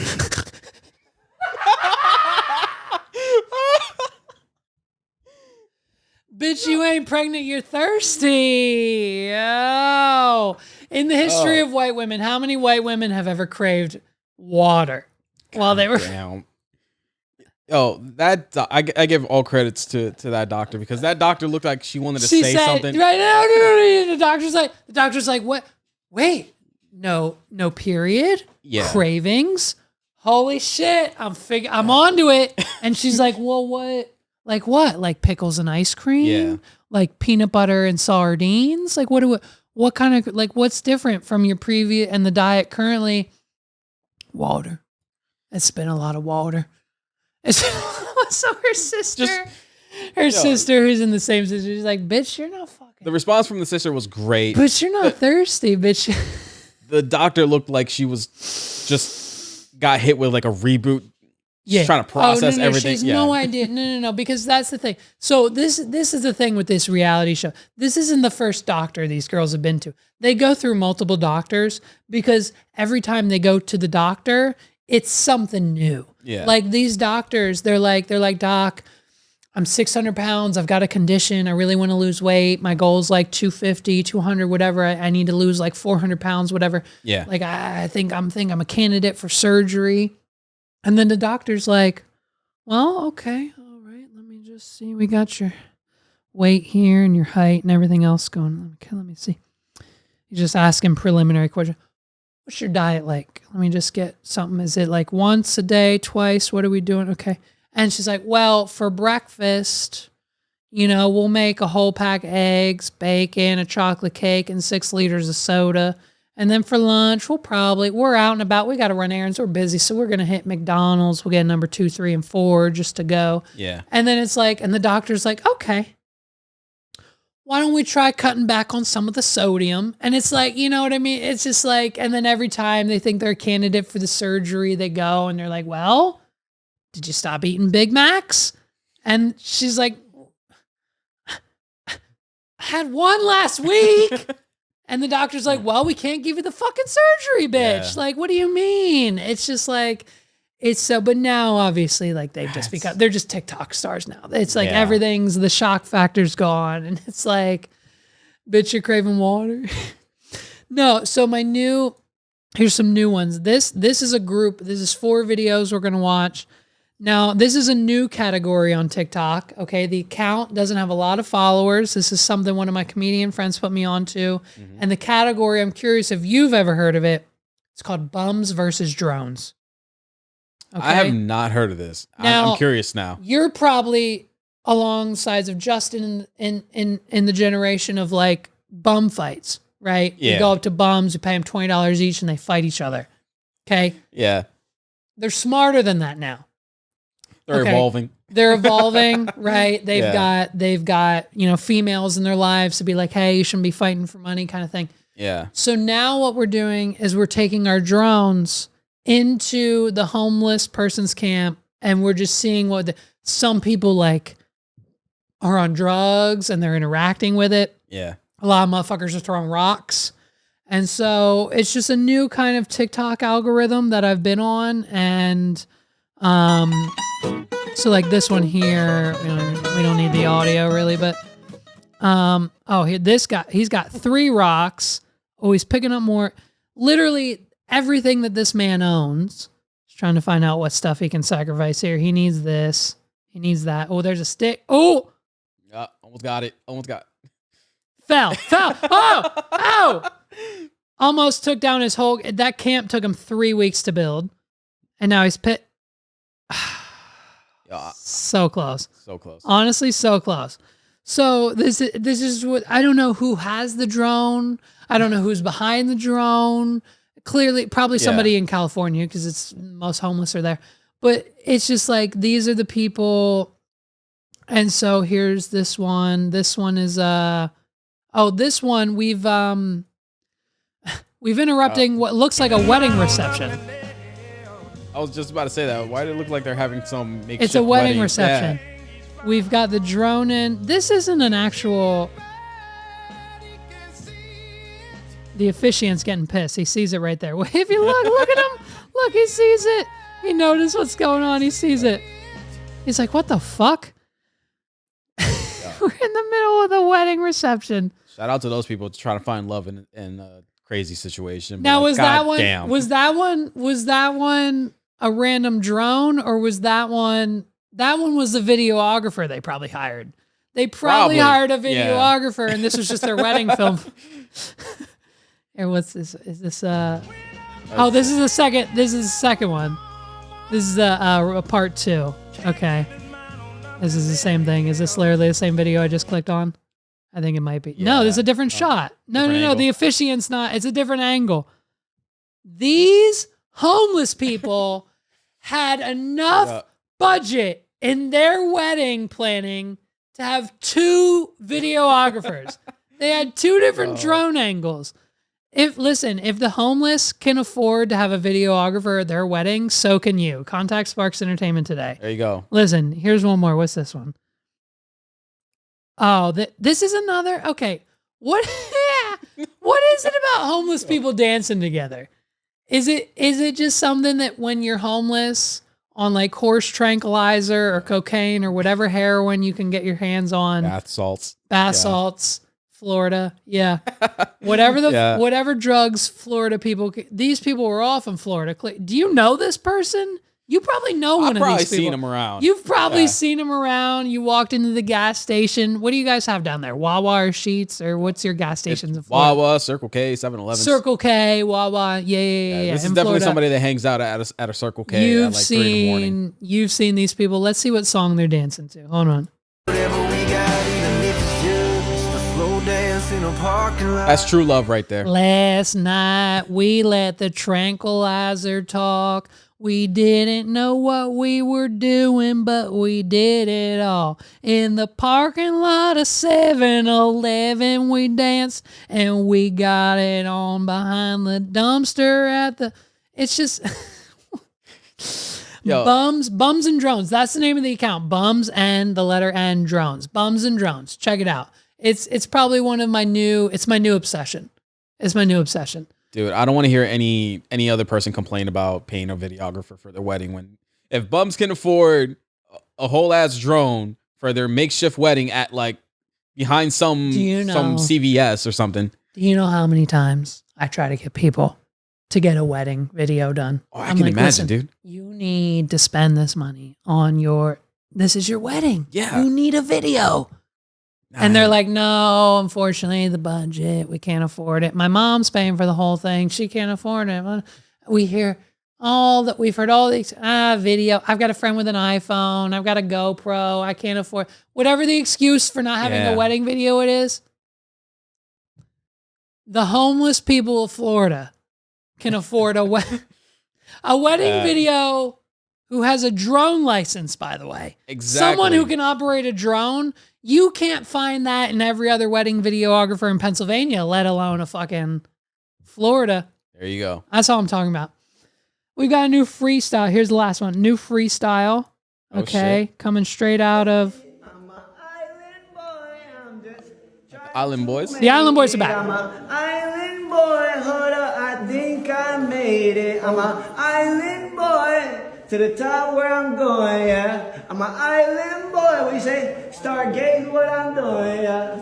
Oh, I don't wanna play no games, and you know here we what go. I'm really on. And don't you call me on my phone. I'm really in my zone, and all these hoes really love me. I said I'll never fold, cause I'm proud of bro old cold. You know I'm on that gang shit. You know I'm a gangster at the end of the day. So what you bang? Cause I'm that island boy. Yo, like a boy, my man. I put my vest on, yeah. Oh, I'm an island boy. And I'm just... Is it just me, or is there another conversation going on in the background? Yeah, is there a sure. conversation going on in the background? For sure. We're trying to just freestyle. How is it that your freestyle has the same bass every time? Did the Island Boys, is it just... Dude. Are they from Florida? They're from Florida, right? They are. I think they were from, either Palm Beach or... Fort Lauderdale. You put on your thing as a topic for this episode, Florida shenanigans. And I was like, oh, God damn it. I got to fucking figure this out. I was like, let me just skip it this time. And if we get into it, we get into it. And then I nonchalantly, without even thinking about it, put this on the list. I forgot they were from Florida. So they're from Florida. And this is just what we can expect. Is this the top? Is this the peak of Florida rap and freestyle? What other freestyle? Do we have other rappers coming out of Florida than the Island Boys? I don't know, man. Like Island Boys, they might be up there. You know, they recently got booed off the stage, but you know that's all fine. That's all dandy. No. Recently, that was like Was it? no. The timeline of the Island Boys are like the first freestyle, which was basically this. Then they went viral on TikTok. And then because of that virality, they got booked at clubs and appearances or whatever. That's where they got booed off stage because like the club that just paid them $100,000 to be there for the night was like, you have to perform. Yeah. And like, what are we going to perform? And they're like, well, what the fuck? The song that you did, the song, the freestyle. And then they're like, okay. And then they get up on the stage and like, we're at Miami nightclub. It's the Island Boys. And like, you can only imagine that they're getting booed right off 2 seconds there. I could have sworn they got booed off recently too. Did they? I could have sworn I seen something about it. The last thing I saw before this video was them. They have they have an OnlyFans. The brothers are like making out on OnlyFans or something or whatever. I don't talk about following bro code. We just got it. You're all right. I mean, but it's just like the fact that we're just. Can we? Why is it that every freestyle from the Island Boys isn't in the studio? Why are we always outside of the studio? We're either in a hot tub or there's a conversation going on, and like halfway through, little buddy's like, "Oh, this shit's hard." Like it's as if for the first 30 seconds of the freestyle, he was like, "Okay, it's just another fucking Island Boys right here." I don't know, but then he's like, "Oh, wait a minute, this actually sounds like a 2 out of 10. I said I'll never fold, cause I'm proud of bro code. You know code. You know I'm a gangster at the end of the day. Right. So what you bang? Cause I'm the Island Boy. Yo, That like shit a is hard. my man. Oh. I put my best on, yeah. My man said that shit hard. And like his brother right beside him, just like, oh man, it's terrible. It's terrible. Yeah. It's terrible, but it's fun. Bad. At the end of the day, that's all we have. Yeah. Like, who else do we have? What are we waiting on? Another Drake album? I know that Drake, and Drake, he's the number one. Whatever. Dude, listen, what's coming out this year? GTA 6. Excited? You're the gamer. You're the only one I can talk about this with. Are we streaming GTA 6 the day it comes out? I'm gonna try to stream GTA 6. It's, dude, there's so many things going on with GTA 6 that I'm like, on. But like what? Like the fact that so I don't know if you know this, but T-Pain actually got. He's in. Yeah, he's in the game. He can't even talk about it. Yeah. He can't even talk about GTA 6 because he's in the game. Yes. Hell yeah. And he was streaming the GTA 5 roleplay shit. But he had to stop because he got in the game. Right. Only to find out that Rockstar contracted the company that is hosting the roleplay to be able to put it in GTA 6. So, and there's also like so it's not T-Pain, it's just the company, or T-Pain's going to be in it, but there's a separate company that handles like the online roleplay servers, and T-Pain was working with that company, and then he had to stop because he is in the actual game. I see. And the other thing that I'm not really liking about GTA 6 is this. Now, this might be rumors. I don't know it for sure. But Rockstar has gone on records that they want to charge more for the game.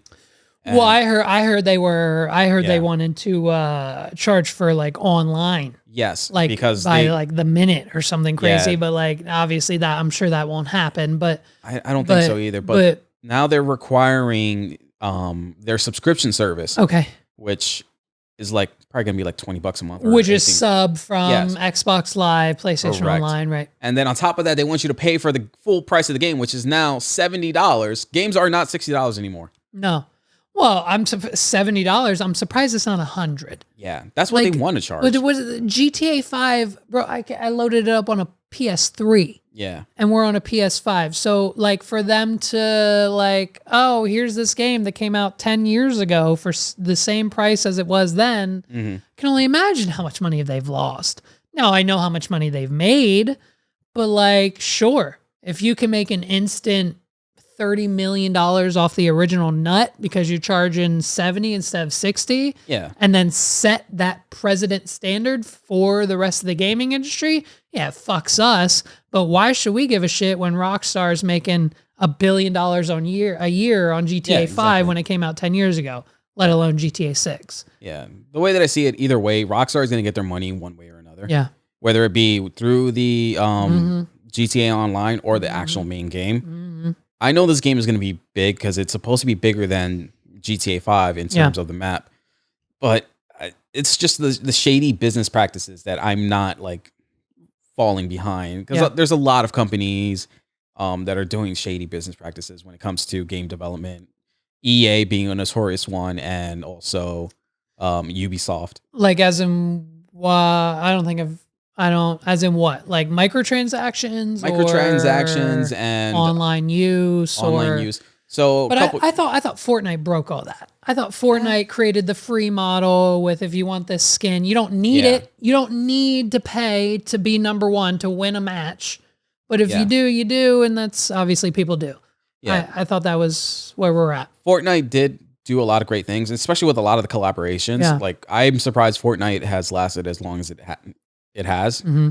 But like, for example, EA a couple years ago when Star Wars Battlefront 2 came out, they were having microtransaction, loot boxes, and things of that nature. But the chances of getting anything super rare were minuscule, like I think less than 1%. Yeah. And there was a lot of kind of, I believe, legal issues at the time too. Yeah. Behind that. Yeah. Because it's essentially gambling. Right. You're paying so much money. CSGO Lotto was the biggest. Exactly. Right. So, and they got popped for scam and like just it wasn't. EA did too, and they had to change the whole entire game because I think it was to unlock Darth Vader, it required you to play over 100+ hours just to be able to grind it out without paying for it. Right. So shit like that's crazy, and that's why I like Baldur's Gate 3. Okay. Yeah, that and game. what do you do? I don't know anything about games except for Mario 64. What do you do? What is that game? Baldur's Gate 3. Is that another like? It's another RPG. Shoot 'em up no? Yeah, no. It's an RPG game, and it's basically Dungeons and Dragons that you can play by yourself. I'm sorry. You're absolutely right. No, when Baldur's Gate 3 came out, yes, a few of my PokeTubers played it together, and yes, it's a it's Dungeons and Dragons in video game form, not the board game. Yep. Right. Yes, that's right. Yes, I do know that. I'm so sorry. I did know that. Okay. Right. Yes. Because as soon as it did and everyone hopped on live, I think I texted a few people. I was like, should I be playing Baldur's Gate with you guys? Because it seems fun. But okay. Interesting. Right. And so like I've only ever played like a Dungeons and Dragons match, like for one time, one night.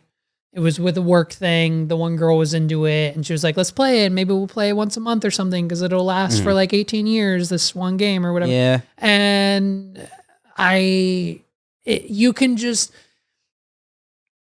in the simplest of terms, Dungeons and Dragons, you pretty much do whatever you want and it doesn't end, and you can just, based on what you decide to do, you roll the dice, and like if you roll this happens, if you roll this, it's a bunch of if-else statements, right? Yeah, that's basically what it comes down to, is a bunch of if-else statements. Games can last a very long time depending who's going to be the dungeon master. For example, my game that I run with a group of military vets, we've been playing for about maybe 4 or 5 years now. Okay, but then what is then for your game, not talking about anyone else's, what is the end? Is there an end or no? There will be an end. There will be. Yes. So the answer to my question is no. There is not an end right now. Right now, no. Because you don't know what it takes to win. So how will you when, and there's no telling when you'll figure that out. It really just comes down to like people scheduling, because the reason why games take so long is trying to get people in the same room. Okay. And sometimes, life happens, people can't make it, so things get pushed back. So the more games that you play, the faster things go. Sure. And it's really just till you defeat the final boss. Right. Okay, but see, now you've here's the issue.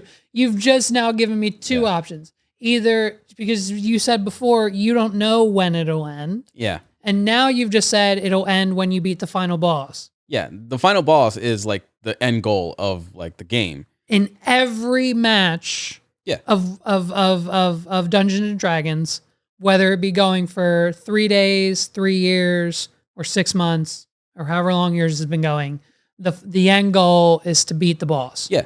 Okay. It really, again, it depends who's the person telling the story and how they want the story to go. So if you just want something quick, a game can just go one session. So if I'm the dungeon master, Yeah. okay, and how long have you been playing? Yeah, about 6 years now. Fuck you. Okay. Insane. Yeah. 6 years. So I'm the dungeon master. We're getting together next week. We're all here. We're playing. It's been 6 years. I'm kind of done because it's been 6 years. You roll a 3, and then it's up to me to say, oh, shit, you just rolled a 3. That means you're fighting the final boss.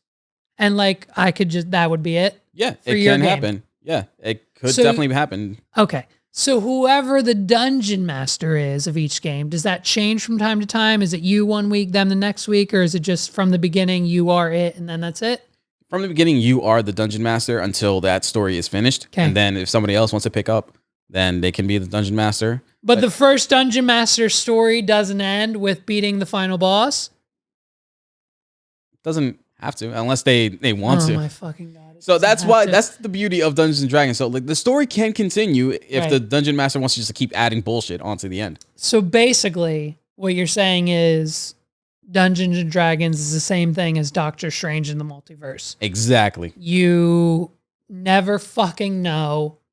Like, you could wake up tomorrow and an atomic bomb could hit your house. Basically. So the chances of that happening and the chances of whatever the fuck is going to happen during your 6-year run of Dungeons and Dragons, the same game, are the same.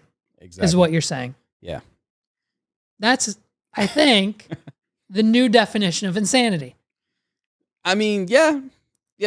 And the craziest thing is sometimes... Why would you want to go, like, just try to help me understand. Why would I be excited of next week going down, okay, oh, here we go, we're playing this board game again. It's been 6.5 years. How do I get excited after 6.5 years of every fucking week playing the same game with the same characters and the same people and whatever? How do you... get excited for it?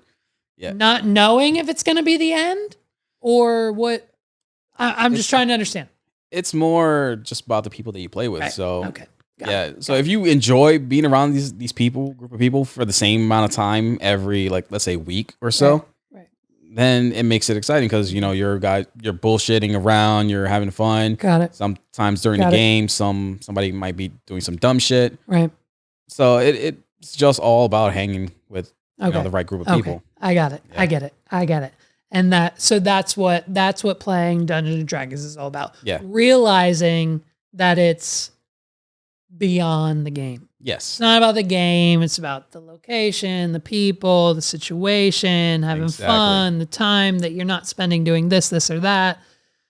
Okay. Yeah. It's a nice little escape. It's a mindset. Yeah. It's an escape. It's a thing to do. Exactly. Okay. All right. To finish this off, I thought we'd play a game ourselves. All okay. right. These questions, I'm going to be fully honest with you. These questions I stole from TikTok and I did not write down the answers. I am leaving it up to my brain from when I watched the original TikTok video to remember the answers to the questions. So you may or may not win based on my memory alone, but it's basically Who Wants to Be a Millionaire podcast edition. All right. So I'm going to ask you 5 or 6 questions, and we're going to add a 0 every time. You'll get it once we get going. Okay. All right. For $1, and this isn't my money. It's someone else. I'm not going to give you $1. I don't know who it's. Paul. You can contact Paul. I'll contact Paul. Contact Paul at Pixel and Hammer, and he'll give you whatever money you win. For $1, what country is the Taj Mahal located in? What is India? Very good. That's it. You've won $1. You don't have to say what it is. You can just say India. That's fine. There's no rule. There's no rules. Listen, I'm probably going to forget some of the answers. the fact that I got that one, I know it's India for a fact. I remember that one. But the next one, I'm not even sure. I haven't even read it yet. I might not even know the answer to the question. We'll see. So you've won $1. Congratulations. How do you feel? If I feel you had to spend that, what would you spend it on? Honestly, with how things are nowadays, I'd probably just buy like a small thing of Realistically, what costs $1 now? 2024. Honestly, I don't think much. Okay, I'll give you what you need to go tax, whatever. Say it's a 99-cent item, the Dollar Tree. Pack of gum. Boom. Pack of gum. Okay, good. Good. For $10, we're going to add a 0. Simone Biles. What Olympic sport is she famous for? Fuck. Wait a minute. Hold on. This is how great my memory is. I think I wrote in. Wait, did I write in life? Did I write in chances? I wrote in lifelines. Yeah, right here. Okay, I wrote in lifelines. You have 3 lifelines. Holy shit. ADHD at its finest. We're bringing it back. You can either pass, which means just we'll forget the question and we'll move on to the next one. You automatically get it right. You can ask me, and by all means, even though I wrote the questions, like I said, I wrote them yesterday, so Lord knows if I remember the answers. Gotcha. Or you have a double guess. So if your guess is wrong, we can come back and you can give me a second guess, and if that's right, we can move on. So you have 3 lifelines. I'm sorry. I forgot to mention that. For 10, it's only the $10 question. Yeah. Simone Biles. Think Olympics. Like the main number one thing for Olympics for. It's real flexible, that Simone Biles. Gymnastics. All right, $10. You got it. Gymnastics. Yes, that's what she does. She does the flips and the things. For $100, what do raisins start out as? What is grapes? There it is.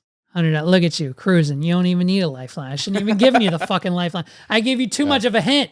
Is what I did. I gave you too much of a hint on the Simone Biles. I should have made you use a fucking light. Fuck you. I was gonna. Fuck you. You're not getting any more hints. Fuck right. you. It's my podcast. Bet. $1,000. What country was the sport/game of golf first played? I didn't know this when I knew it, but I know the answer now, and it makes a lot of sense. What country? It's not. Fuck you. I'll give you one more hint. I just said I wasn't gonna. It's not ours. It's not the United States. What country? You may use a lifeline. You may ask the host, or you may use a double guess. Golf. What country? I'm going to use a double guess. Okay. So I'm so excited for this. I want to say Germany. Germany is not the answer. Fuck. You could use can you use another lifeline? I don't think can I can. You do that? I don't know. Fuck it. If you get one golf. wrong, we're gonna continue anyway, so it doesn't matter. Golf. Okay. Netherlands. Ooh, Netherlands. That's interesting. I might give you. Here's what we're gonna do. I'm gonna take your pass away. Okay. Okay. So you've only got one left. One left. Ask the host. It's fine. Scotland. Yes, Scotland. Interesting, Damn. right? Yeah. Right. Yeah. I wouldn't yeah, expect yeah, that. Shit. Okay. For $10,000, and this one comes with a hint because it's $10,000. What is the largest bird on the planet? Take your mind off of anything, like if you walk outside and see a bird. Yeah. Think of like the largest bird on the planet. I know you know it. I know you've seen one. For $10,000. Don't think bird. And if you know where to go. Like you've never seen this bitch flying in the sky in anywhere ever, whether you live in this country or any other country. But it's still technically a bird. Penguins? That's it. All right, we'll use your pass. It's an ostrich. Ostrich. Mhm. Damn. Yeah, you're right. Yeah. I don't know why I was thinking albatross. Don't think bird.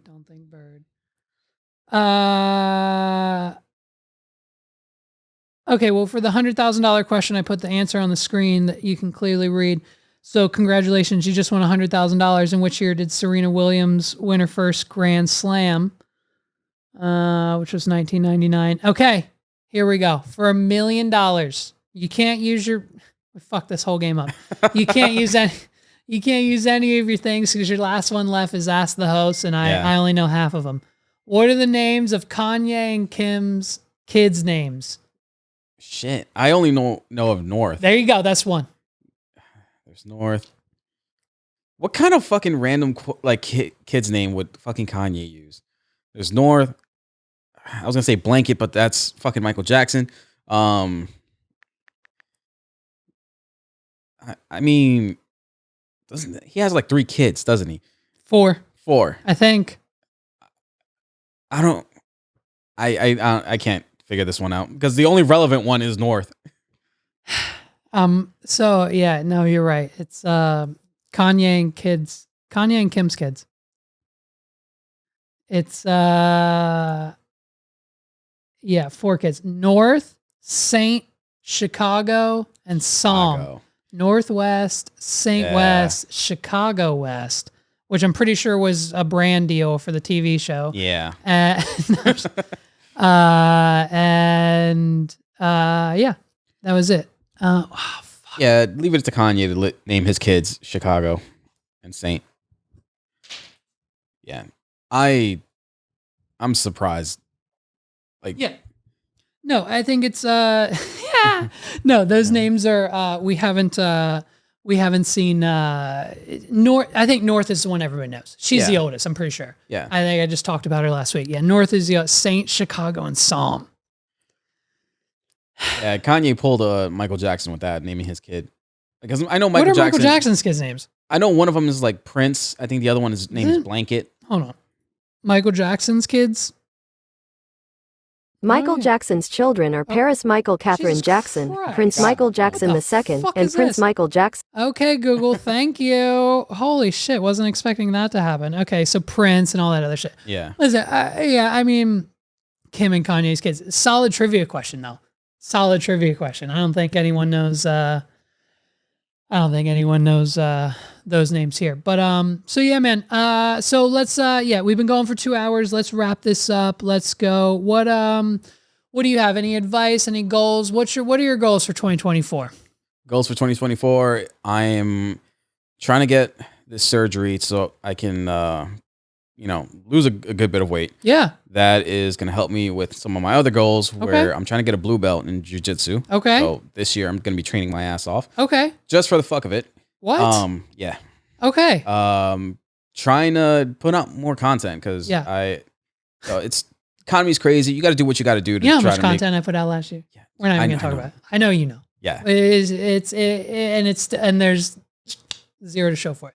And so like literally I'm hoping double that amount will be up there. My plan for this year is I'm definitely doing one, but maybe two new podcasts alongside this one, both weekly. Yeah.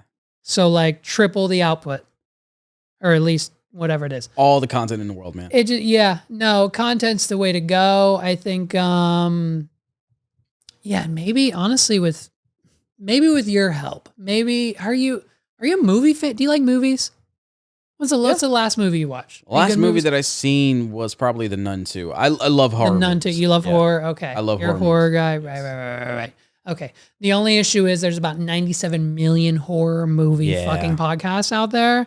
So I wanna desperately start just a overall movie podcast. Mm-hmm.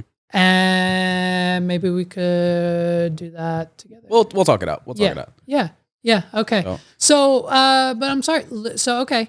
Losing weight to then be better at jiu-jitsu. Yes. Is that what's limiting? Are you doing jiu-jitsu now? And the weight is limited? Okay. Yeah. I'm doing jiu-jitsu now. I'm trying, I'm going like 2 or 3 times a week. Okay. But I know once I lose a good bit of weight, that's going to help me out tremendously from being mobile and, being more flexible and stuff of that nature. Yeah. But also trying to put out a lot more content, trying to do as much as I can to better myself than how I was in the last 4 years when I was living in Florida. Sure. Because from my understanding, it was your journey in Florida was,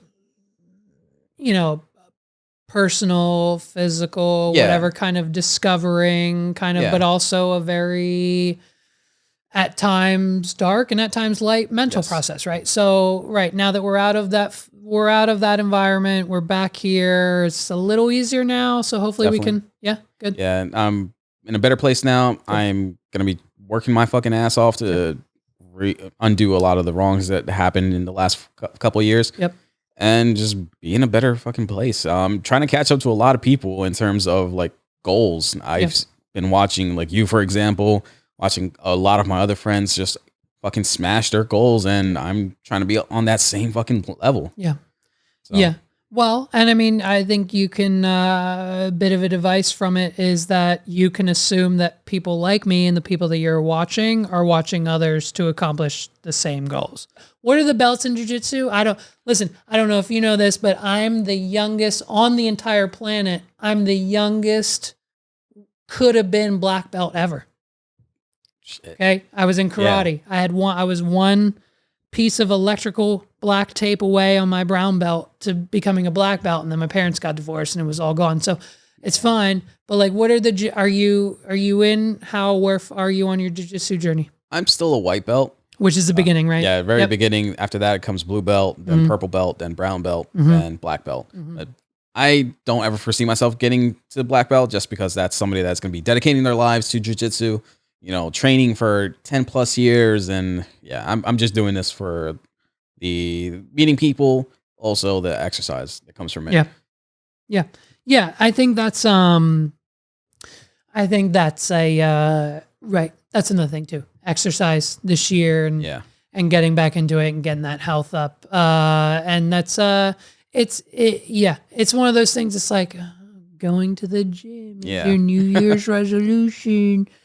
But at the end of the day, I mean, that's it. When you going to the gym once a day, once a week for 30 to 60 minutes and, not eating terribly will significantly shift what you're feeling there because of everything else that they're pumping into our food and biotics and shit like that.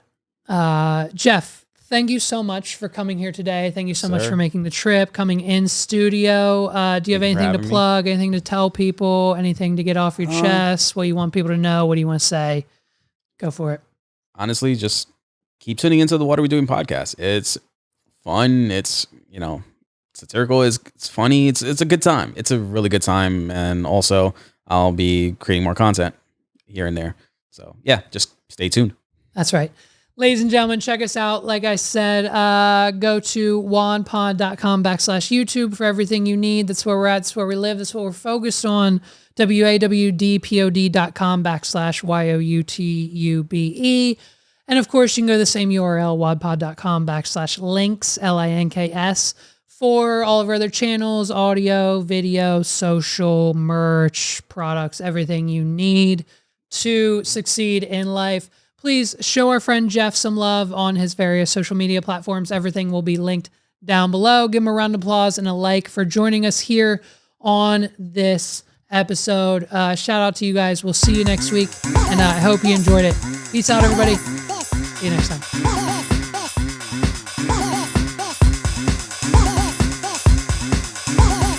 This is the What Are We Doing podcast.